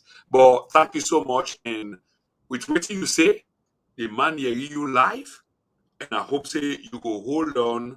Not hold on, you can continue to watch the program, but hear you and will post everything back to her for the answer. Thank you so much, brother, and spread the good news. Many thanks. Thank you. Yes, sir. You're welcome. Chernoh, now 3 different continents, we get questions from Chernoh. One is Europe, one is America, and one is in Sierra Leone. There are 4. I think Sierra Leone, and then two na Europe, Germany and England. One na America, cause the point to say you day. But here's the point, Chernoh, just for bring you come back up to speed quickly. I know say you've been listening. The first one was talking about that's an Ahmed guy we called from Delaware, Wilmington, about on the day of election, what it potentially go happen when it come to electronic data, internet. If internet not applicable or no day on the day, how do people go about for tally whatever then they do? Because everything has to be computed. And then we get the guy from Germany. We talk about the plans of the August 10 protest, where people from the southeast, they pose them basically against people from north and northwest. And that's the argument that we get today, in which one side of the country is being referred to as terrorist. We also get another guy we talk about fake news. And he mentioned Cherry Cocoa in particular in the campaign where Cherry Cocoa the wage. This is something that you understand far more than I do. And then the final caller, the final caller from the United Kingdom talk about you work. Now you work now in point out to whether it's different, because it thinks that you do something else. And potentially you could be doing something else, but a large body of your work is dedicated to your country, hugely dedicated to your country, to big detriment to you. You could have used something else. You're a smart guy. You're a clever guy. You could have gone elsewhere, and you will have made waves, and you will have captured the minds of brilliant people when they shape the destiny of the world. But yet, your campaign is about country. This is why I call you phenomenal. But yet, you are really 3-4 last people, including Brother Fox, we also say, may God bless you. And a lot of people, may God bless you. Your take, sir. Yeah, I want to thank begin from the last question and work backwards. Yes, indeed. The subscriber base of the Africanist Press website has increased. We get hundreds of thousands of people will receive newsletter. Basically, every time we publish it, we go straight to emails, and I'm happy that we get the greater majority of we subscribers are non-Sierra Leoneans. So increasingly now we get a lot of Sierra Leoneans signing up, and part of the reason is because Sierra Leoneans always the access we work through Facebook, WhatsApp, because that don't be the only vehicles through which we they disseminate with information. With the effort of the government for stifle the government and its allies in the opposition for stifle we work, we don't stay the cause, and we don't stay and make it possible that we cannot be silenced. The people cannot be prevented from having access to the work that we do. We remain thankful to the technological revolution, which has made it impossible for small-style dictators thinking that with their power and their stolen wealth, they can contain information. Impossible. Indeed, the work of the Africanist Press is being watched globally and internationally. It's not just a local situation. You're right. I will have spent this energy in some other things. But yes, most of the people in power are not strangers to me. Many of the people in opposition are also not strangers to me, because I see their evil intentions and plans for loot the country and also suppress people and marginalize people. I decide, say, I will devote my time, my energy, my skill, whatever I have to make sure that that dictatorship, that enterprise of gangsters that is set out to loot the country will not be allowed to go along without resistance. It has to be resisted. The country not to the property of these politicians. The vast majority of Sierra Leoneans do not support what is happening. They are powerless. Many of them have more to say, more than I do. but they not get the opportunity and the tools and the avenue through which for get them voices out.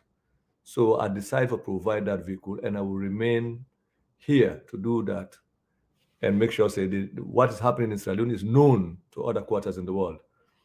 For the last period that we've been doing this, they don't do all kinds of things. They don't sack people, they don't arrest people, they don't try for write letters, they don't try to implicate me in stuff. Then they go to the point all the organizations to attach me with them. But I know these things because I know the characters the way involved. And I do what I do deliberately because I'm deliberate when it comes to Sierra Leone. It's my country. Nobody no go deny me the opportunity and the space for stand up for those things that I think are right for the country. And that I will continue to do. So I will assure you that what we're doing is not happening in the dark. The politicians of the country know, and they are fighting against it. But it's impossible. It's impossible for them. They cannot stop the will of the people. So we all, each and every Sierra Leonean, get a responsibility. Speak to your family members.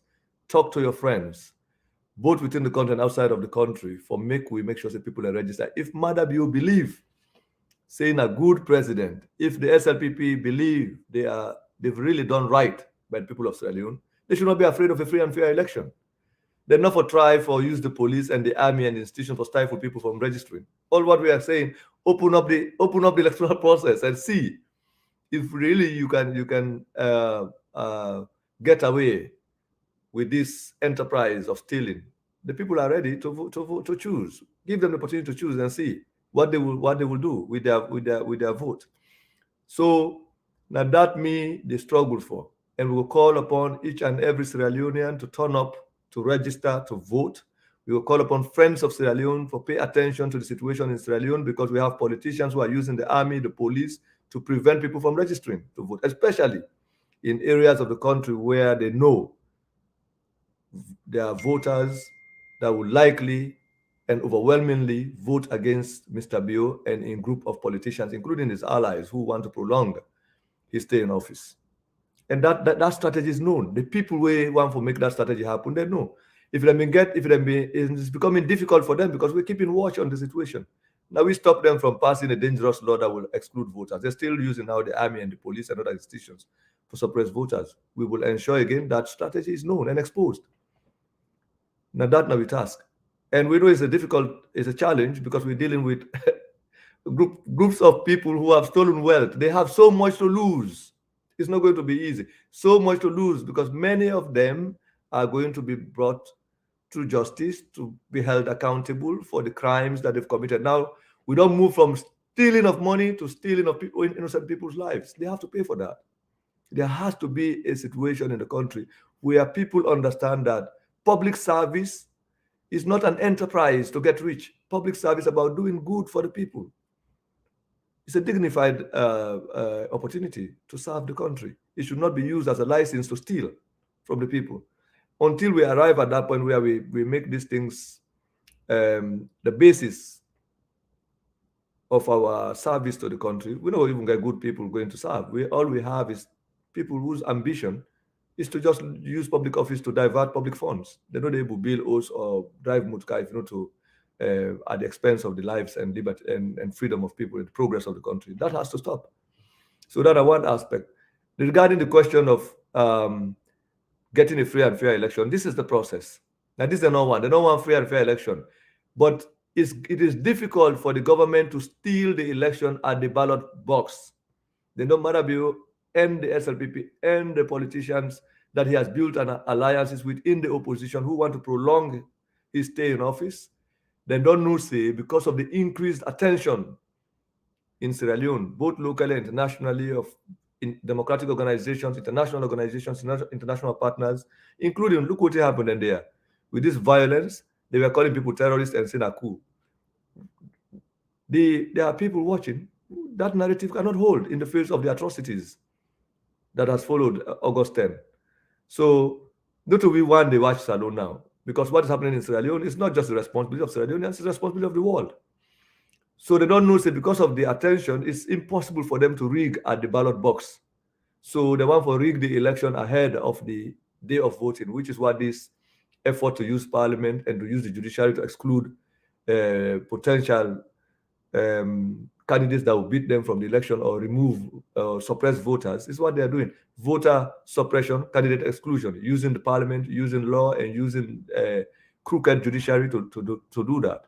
Our job is to make sure that these things are exposed. We want a free and fair election, a democracy. Democracy presupposes the right of people to participate and choose the government of their own choice. A multi-party environment, multiple choices should be given to voters. That is what they don't want. They don't know, say, looking at all the by-elections, Samaya Bendugu and all of that as a recent example, they cannot guarantee that they would be able to change the election result. And Madabio, no, there will be a landslide defeat of the current government, current regime, if they allow a free and fair election. They know that. That making the bribe, cage information, lock down the media space and everything. But now they even have to chase us on Facebook. Even when then they prevent the national media across from access to alternative voices, they come to Facebook and social media to chase us here. So that are the extent of their worries. Is the extent of their dilemma. The dilemma of the current government is how to hold on to power. And in doing that, they do not care about the image of the country. They do not care about the stability of the country. They do not care about the welfare of the people. It's just about hanging on to power. But me don't tell people that I speak to personally that what you're looking at is a drowning boat. The politicians who have invested their time in rescuing a boat that is already drowning will drown with them.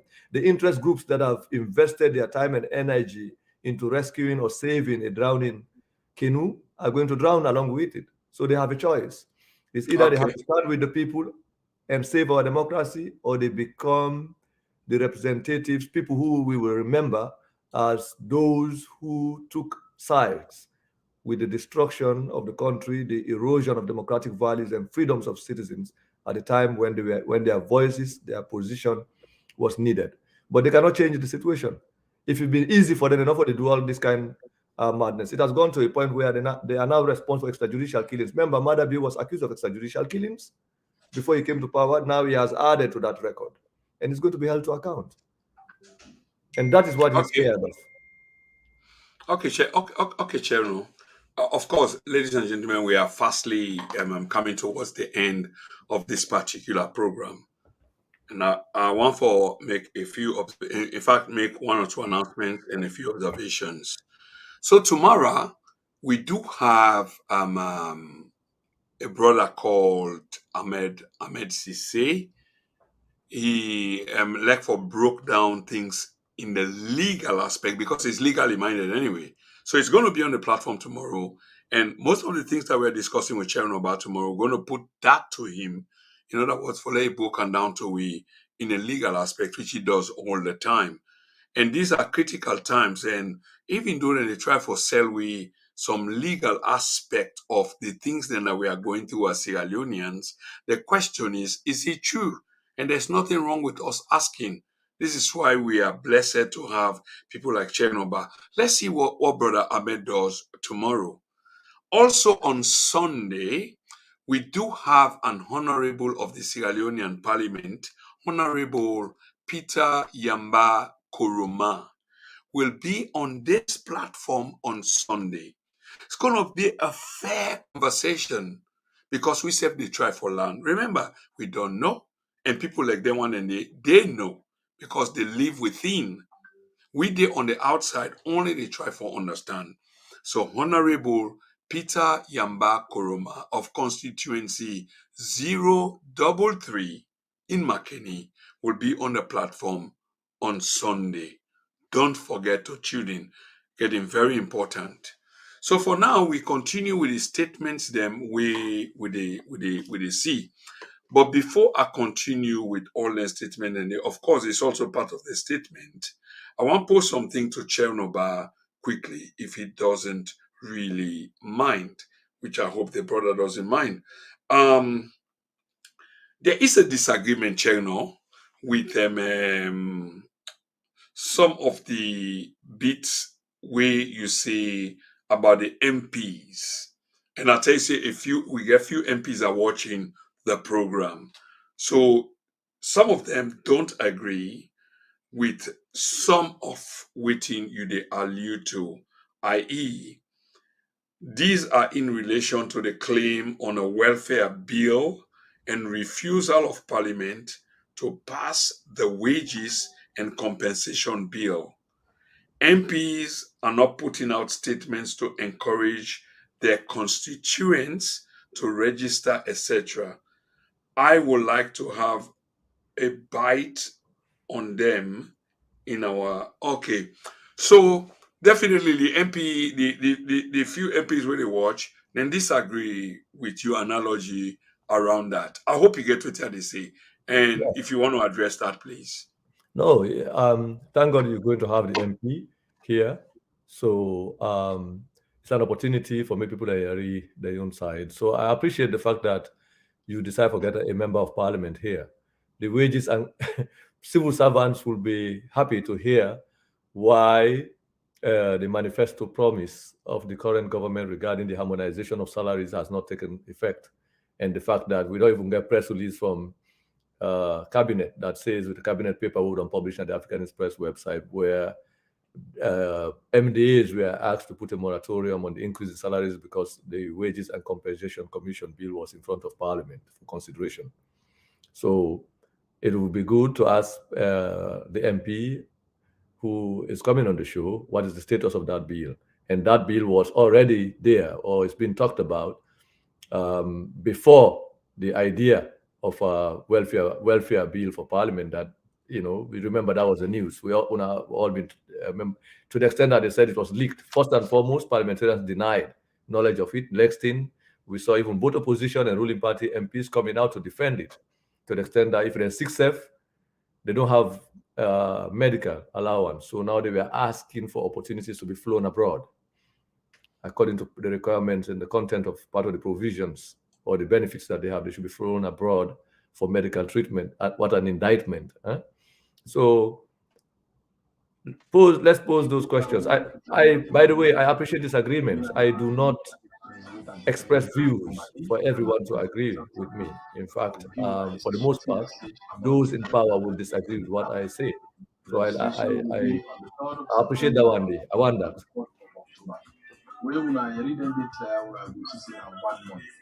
But the important thing I want to remember.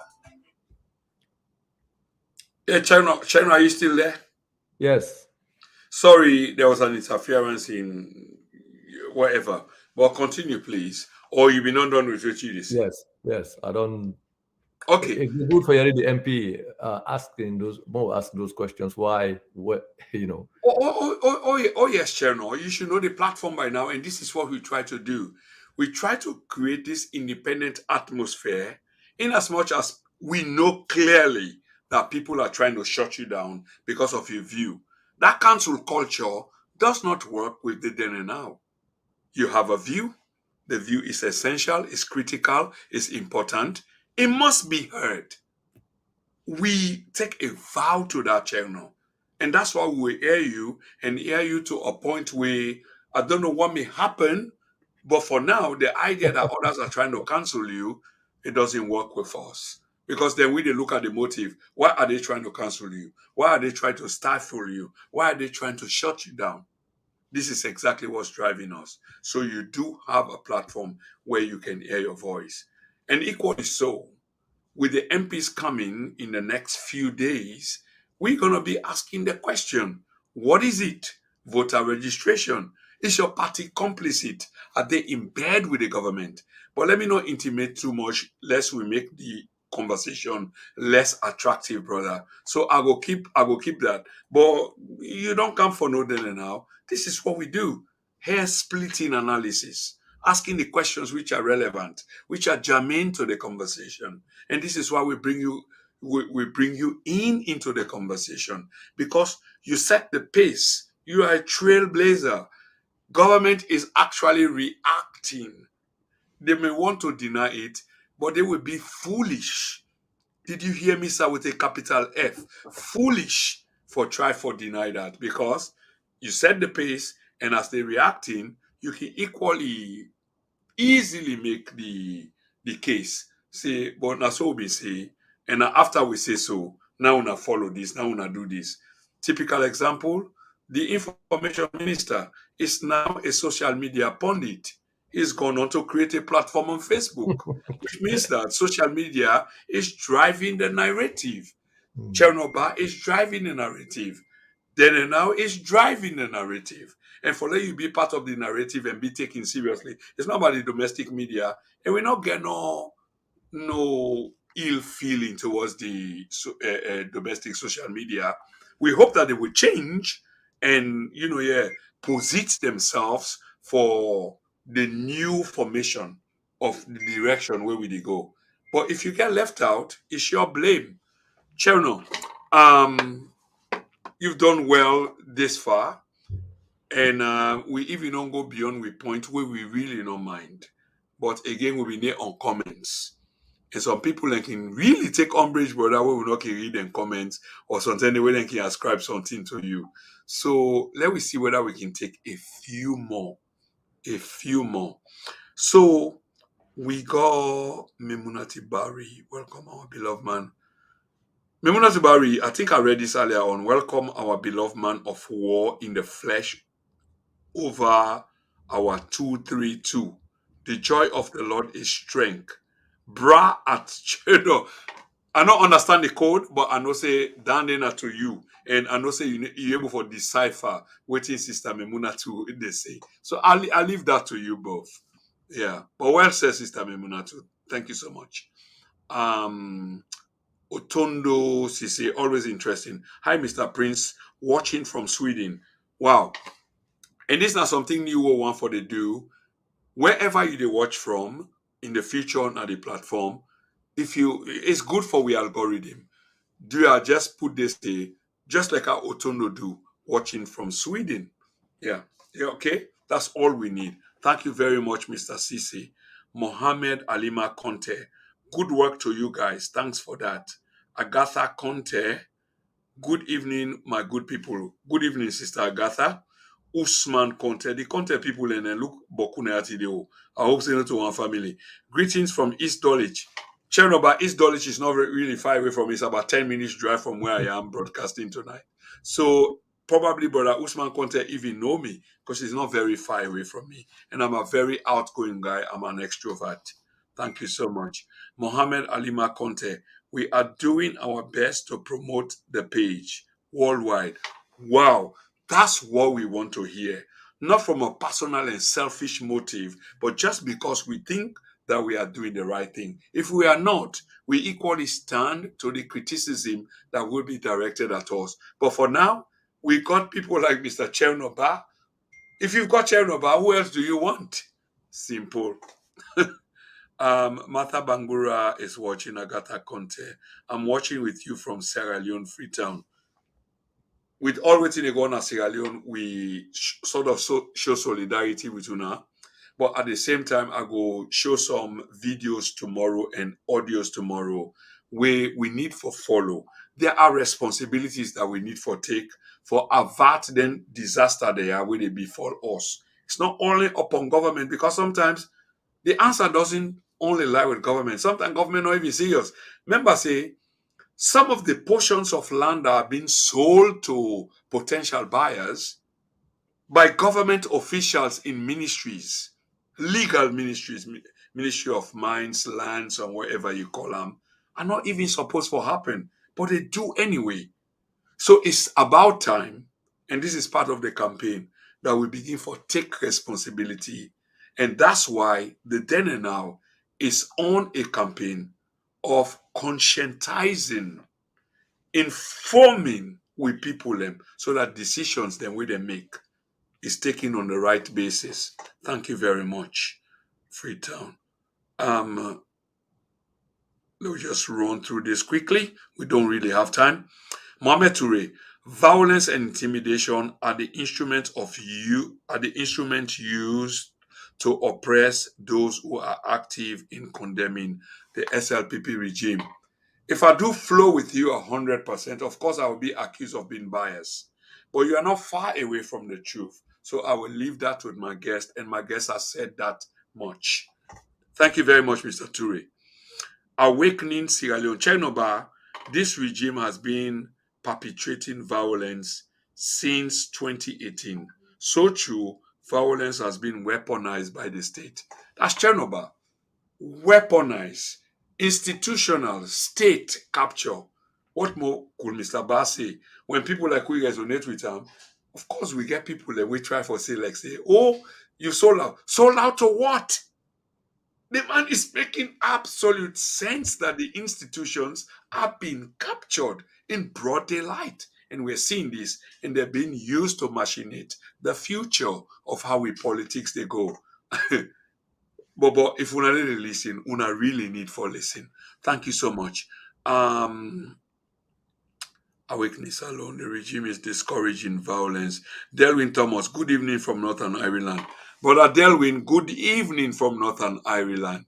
And this is what we are saying. If we can emulate the examples of Brother Delwyn, just in this one, I mean, you can express your views, but whenever you do watch from wherever you're watching from, please make it known to the platform as Brother Delwyn has done.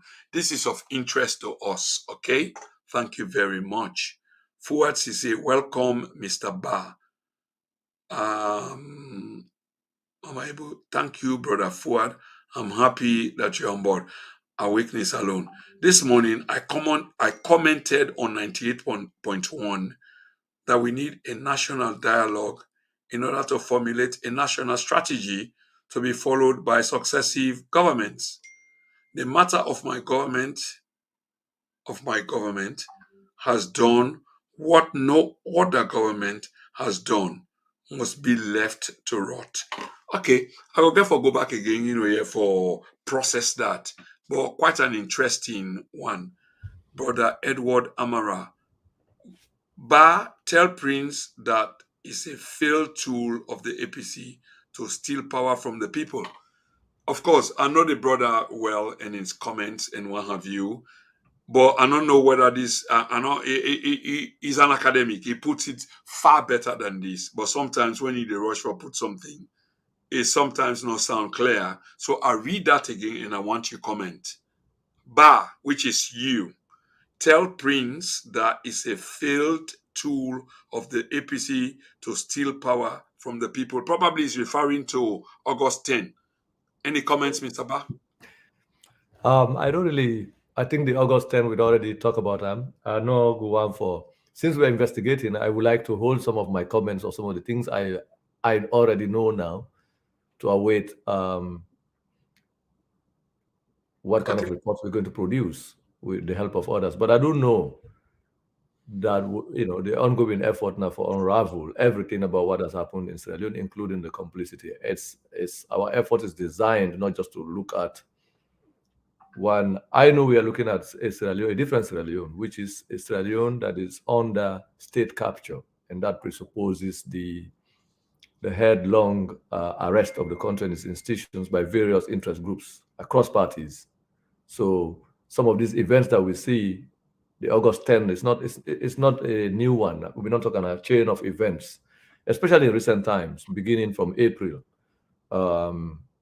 right up to when we came to August. There has been too many things. So to the point that where I told Mr. Prince Kroma the other day that we don't get a situation as alone now, even if your brother come to you or your friend came with a police officer and tells you that are they under arrest, do an investigation and find out whether that is not an agreement between the police officer and this Padia. So this is why sometimes I see these dramatic events, I don't pay attention to them because so much is being staged behind the scenes for the people. And we know that. I am amused at the level of desperation. Amused at the level of desperation of not just the people in the ruling party, but their friends and allies in the opposition. And we have survived their attacks and their assaults. And we're going to survive it. We're going to emerge victorious. We see the victory here.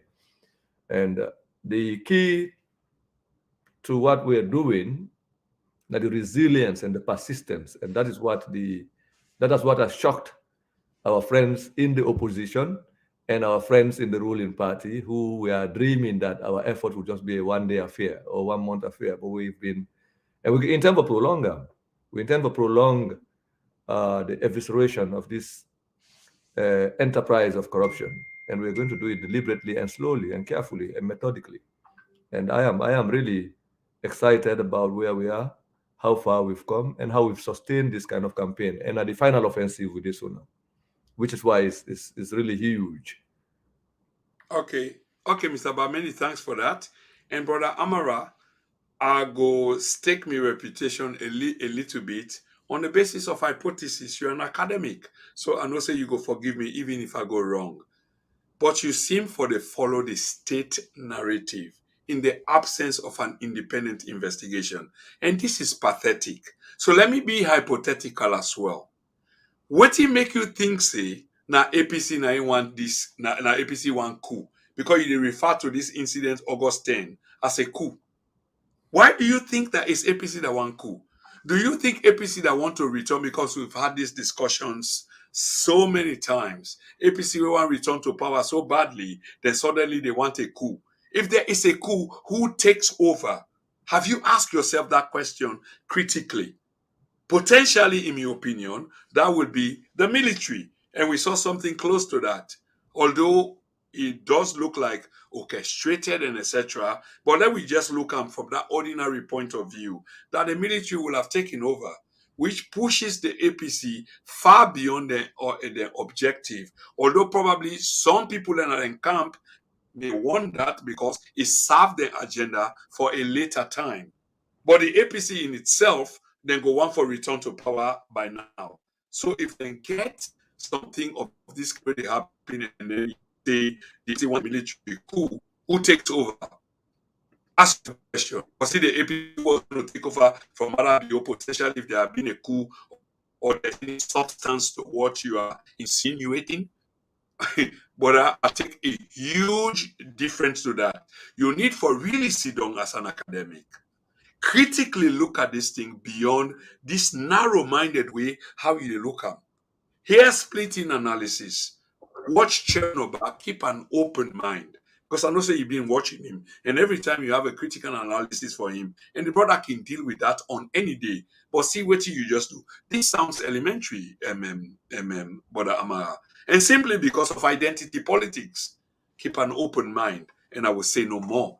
Chernoh, let we move on, let we see other contribution. Anita Koroma, real, sincere, and patriots need to sacrifice and educate our people out there to understand, is there money and right? Most of them think politics is the shortcut to make fast money, but where is it going to take them? Of course, you make a good point. And Chernobyl, in illustrations, both publicly and privately, he said that. And that goes back again to the academic class. He's named them. Fambulen. Okay, let me say this quickly in 30 seconds or 60 seconds. Follow the works of the Africanist press. Follow the works of what in the brother they do. I've come to buy, and I make no bones about this. I've come to follow him. A lot of what the brother says, 99.999%, it makes a lot of sense. It makes a lot of sense about political class. What more has he got to say? He exposed the political class in exploiting we, the working class. We, the working class. He exploit them. How did they use we money them? You don't know. And use the same money then they against we. What more can you ask for? But yeah, I will not go into that today. Let's see whether I'm able to cover, a few more things. Ibs Banks. Bless you, sir. Your analysis are spot on. And I believe that's for you, Chernoh, by the way. Delwyn Thomas. We do agree that the social media warriors on all sides have perfected the art of propaganda. However, the internet and social media platforms have allowed citizens to challenge the one-sided narrative of our political parties. This is quite interesting, and even I want to put onto Chernoh. And Chernoh, I want to let you deal with this in 30 seconds because Brother Delwyn is right. But there is something sinister about waiting is say in the sense that it is true that both sides, they're running a propaganda campaign. But who's got the upper ground in terms of projecting what is the real fact? Is it you when they tell the Sierra Leonean people what the others are up to?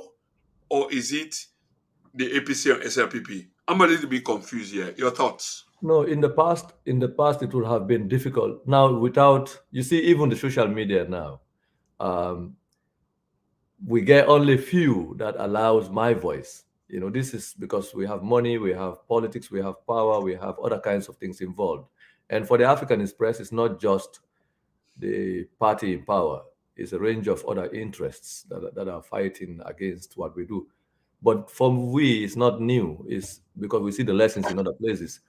So, yes, the internet revolution has developed to a point where it's possible to have an independent conversation.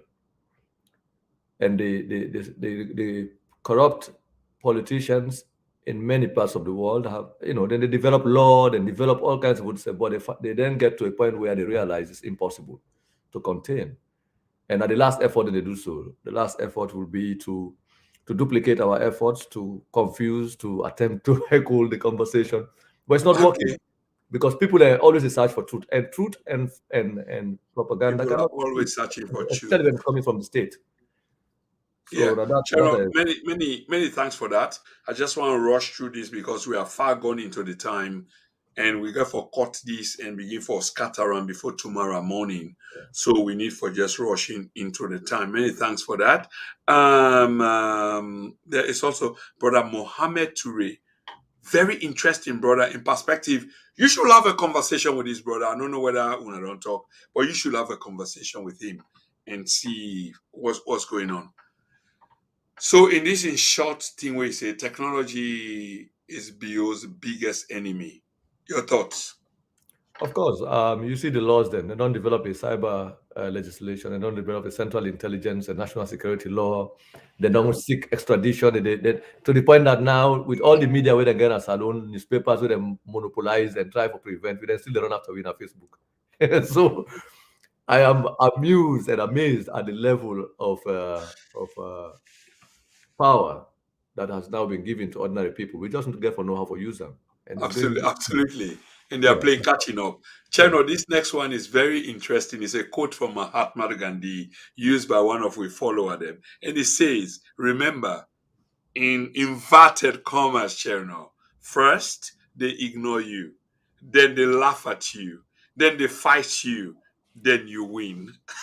Your thoughts? 30 seconds. You don't come out that stage. They first for the political class that's alone, they started by ignoring, pretending that now they don't go to a point where they don't know what they are faced with now. They're overwhelmed. Yesterday, I read that the Minister of Information, one of them announcement that they've hired a Kenyan who can assist and develop the media landscape. That's to the extent that's in direct competition with the Africanist press, by the way. I must say but that is not the point. The point is that is coming at the expense of our money.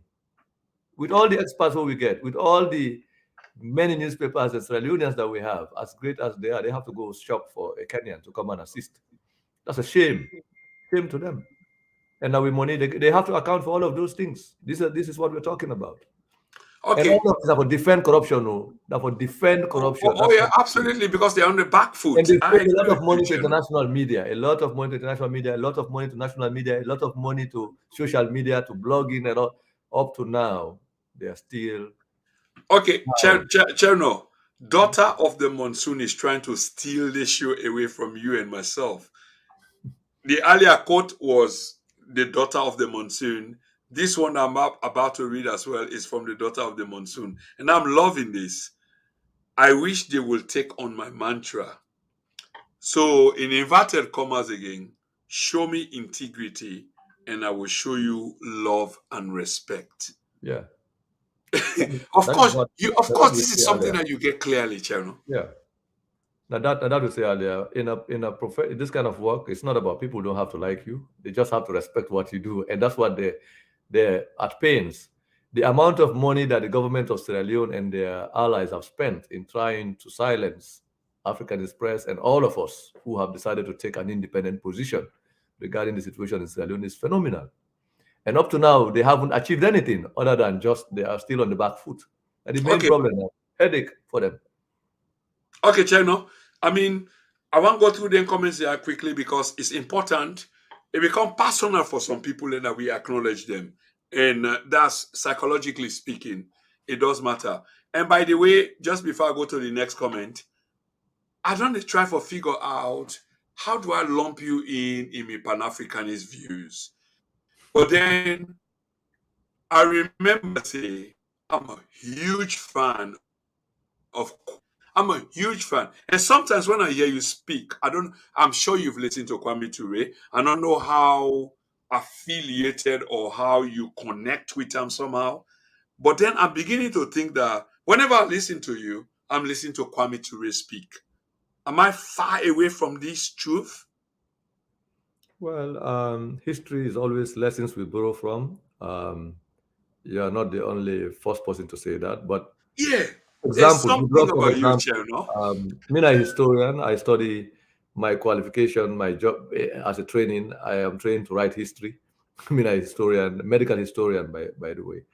But Okay. yeah, I have also borrowed too many lessons from Pan Africanists and people before me. So Oh yeah, absolutely. yeah, Thank you very much for that, Cherno. Honestly, Stokely Carmichael is one of my greatest heroes mhm, of all yeah, time, aka Kwame Ture. yeah. And every time I listen to you, I did figure this out until the last week. But I did have some thoughts at the back of my mind that every time I speak to you, you just sound like somebody I've been watching, studying, listening to all these many years. And he happened to be Stokely Carmichael. Anyway, thank you very much for that. We'll discuss that another day. Marabio is a narcissistic little man with no conscience. Okay, thank you very much for that. Aminata Konde, the man with the victims who suffered a great loss over the weekend. Anyway, we don't run really out of time and there are many comments, but I'll just come back to Cherno quickly because we really need for end the show. The show could go on forever. Cherno is a man so much with vigor and the brother is so pumped up that if I say 5 hours, 6 hours, he's gonna go on. You can see him, he looks fresh and ready. But Cherno, on a more serious note, brother, let's come back again to voter registration, which is the issue of the time, and it's critical because if people they want for exercise that franchise day, which is critical as well because elections are upon us in a few months' time. What will you advise, Cherno? No, we just care for encourage people and for come out en masse for register. The power of the vote. Every political action gets time. Right now, the political action that is required is for people to turn out and register. All those who are qualified to register must be encouraged, must be persuaded to come out and register.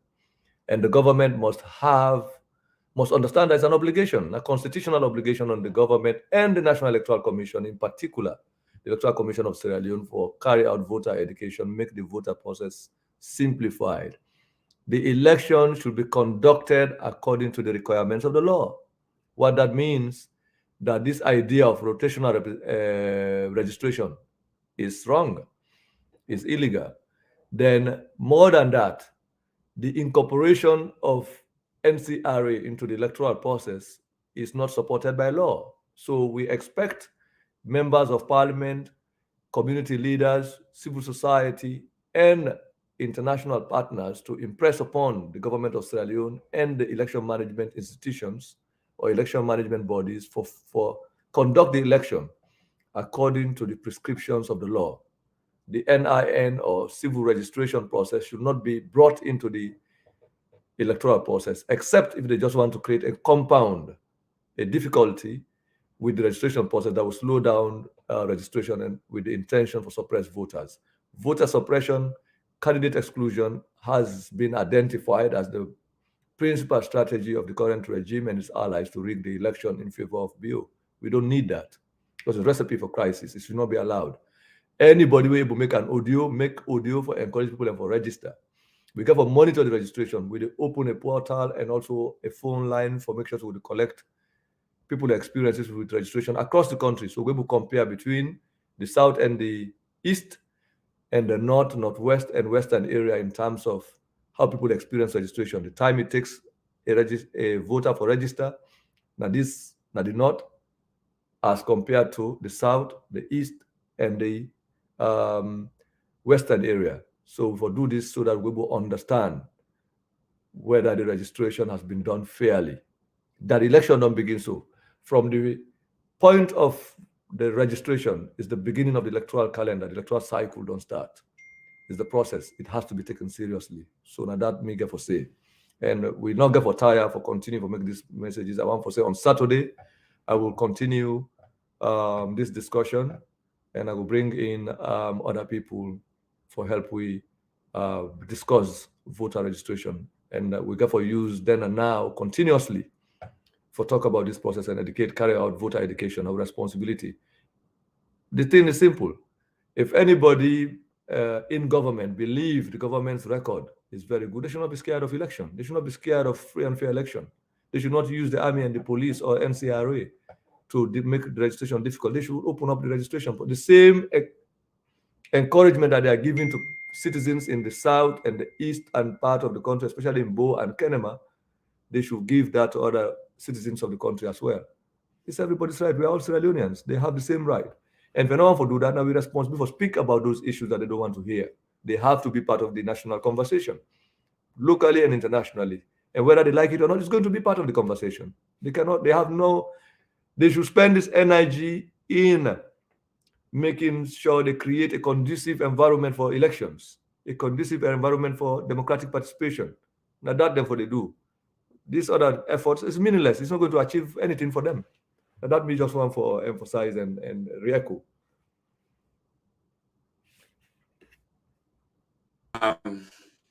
You will get for blame me, for holding you this much, but I know say you sacrifice to nation is beyond anything, like we've witnessed since the days of Wallace Johnson.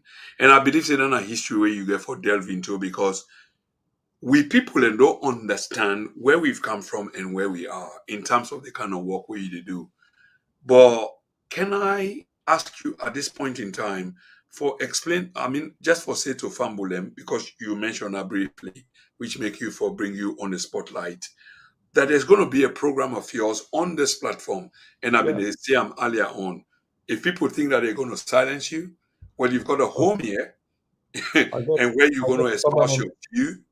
Yeah, I got to get a permanent, continuous show every Saturday here that I will be chairing and anchoring. My hope will still develop the format of the show. I will be bringing not just Sierra Leoneans, but other experts for help we discuss issues of governance, issues of current events in Sierra Leone and all of that. Then part of the plan is to also open the phone line so people can engage. Yeah, interactive.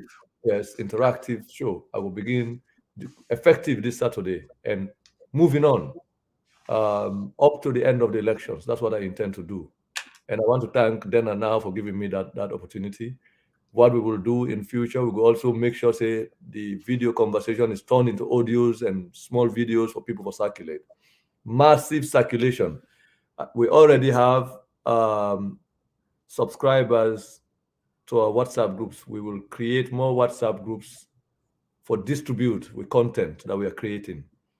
Our job and determination to make sure no one is going to prevent any Sierra Leonean from access to the content that we produce. Anybody that wants to have access to our content will have the opportunity to receive it. We'll make sure say nobody will get the burden of even sharing our information. We don't want to share it. We will share it. We will share them to everybody. That is why we are creating WhatsApp groups, some of which have 500 members, 400 members, 300 members, as the case may be. We have multiple of those groups, more than a dozen. We will create more groups to make sure that every content that comes out of then and now regarding the situation in Sierra Leone is going to be turned into small videos, small audios, compound audios, and everything, so it can be disseminated.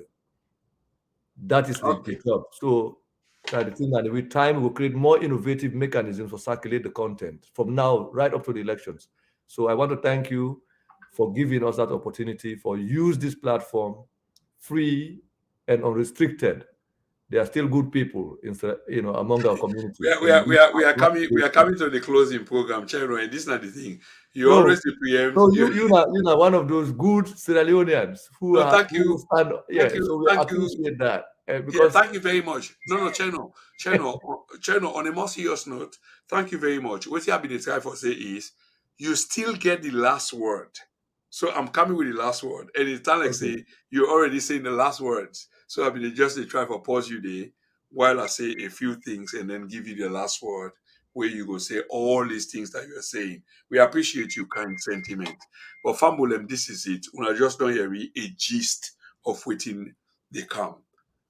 The TNN TV media empire, meaning then and now media empire, is meant to create a balance and a perspective for Sierra Leoneans then, both those for and against. Now I make within at the middle for create this narrative for explain to Fambulem. So Fambulem then go explain. Now make they bring people them way very important. But I go leave that for another day anyway. But here is it. Chernoh already tell you now. He's going to be. Listen, I am the most excited person on Sierra Leone and social media right now than anyone else because all the others who thought that they were effective are on the back pedal and then they try to find their footing. You know, if you just swim and then you are beginning to take water, whether on a boat or on a motorman, the fight for you becomes difficult. This is what it is for some of us. But fortunately for we, where we are is we stand with the people and we feel vindicated.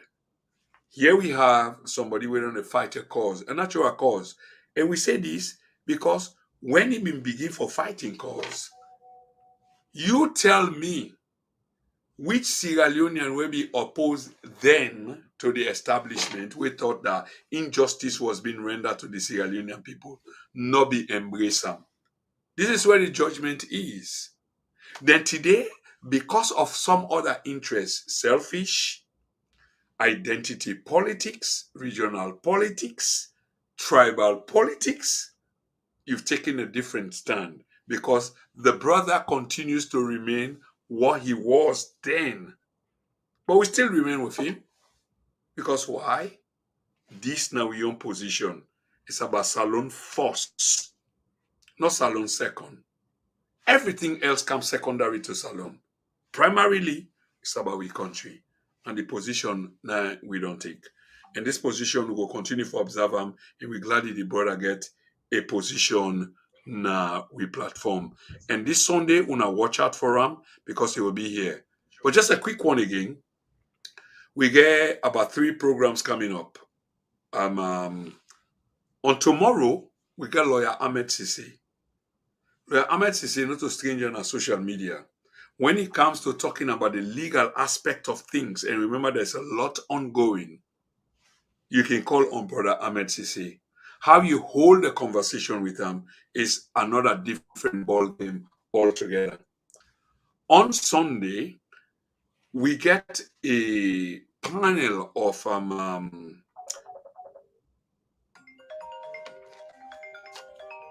okay, you need to go. Hello? Okay, una spare me 1 minute. Yeah, una spare me 1 minute, please. Okay, una spare me 1 minute. This job where you do you can multitask. Yeah, you can multitask. Yeah. Hello? Okay. I think the brother need for go. That's understood. So we brother need for go. That's understood. So you if you get one last word, because I go yield the floor back to you for the final closing. But 1 minute, 1 minute and 30 seconds, I'm done. So on tomorrow we get lawyer Ahmed Sisi.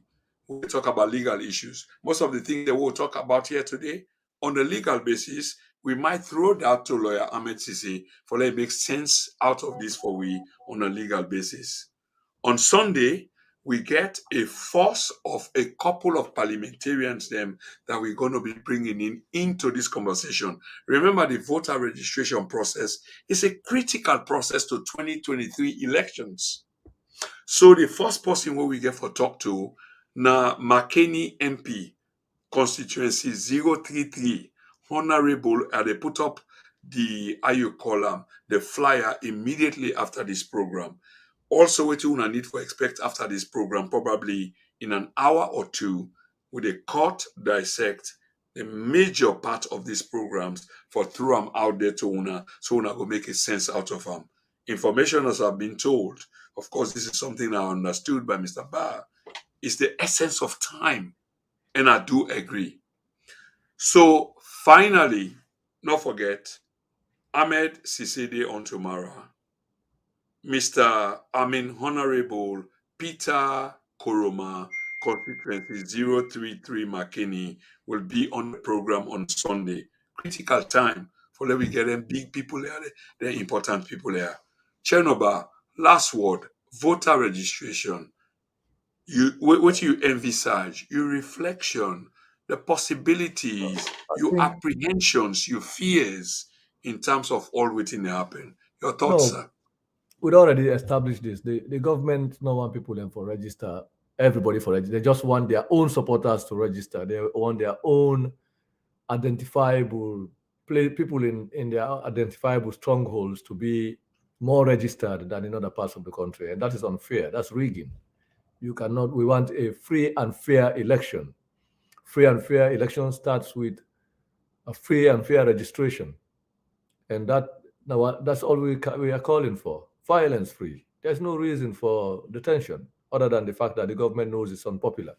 So open up the democratic space and make we all impress upon the government the need, because that's this confusion all start with the confusion of parliament, their effort to pass a secret law that will have given them the opportunity for stifle the votes, suppress voters. Now that they want to do, for stop them for do that, because in the final analysis, the country is ours. These politicians are paid from our own money. They're not to them, no more for decide, saying that's what they want to do. People gave them power, and they have to work according to the interest and aspiration and acceptance and endorsement of the country. So that I want to say, we all for pay attention. We should pay attention to registration and encourage everyone that is qualified to register and impress upon the government to respect their own obligation in ensuring that every qualified Sierra Leonean who has attained the age of voting should be allowed and encouraged and persuaded to register. The National Electoral Commission or Electoral Commission of Sierra Leone must live up to its constitutional mandate of encouraging every citizen to register.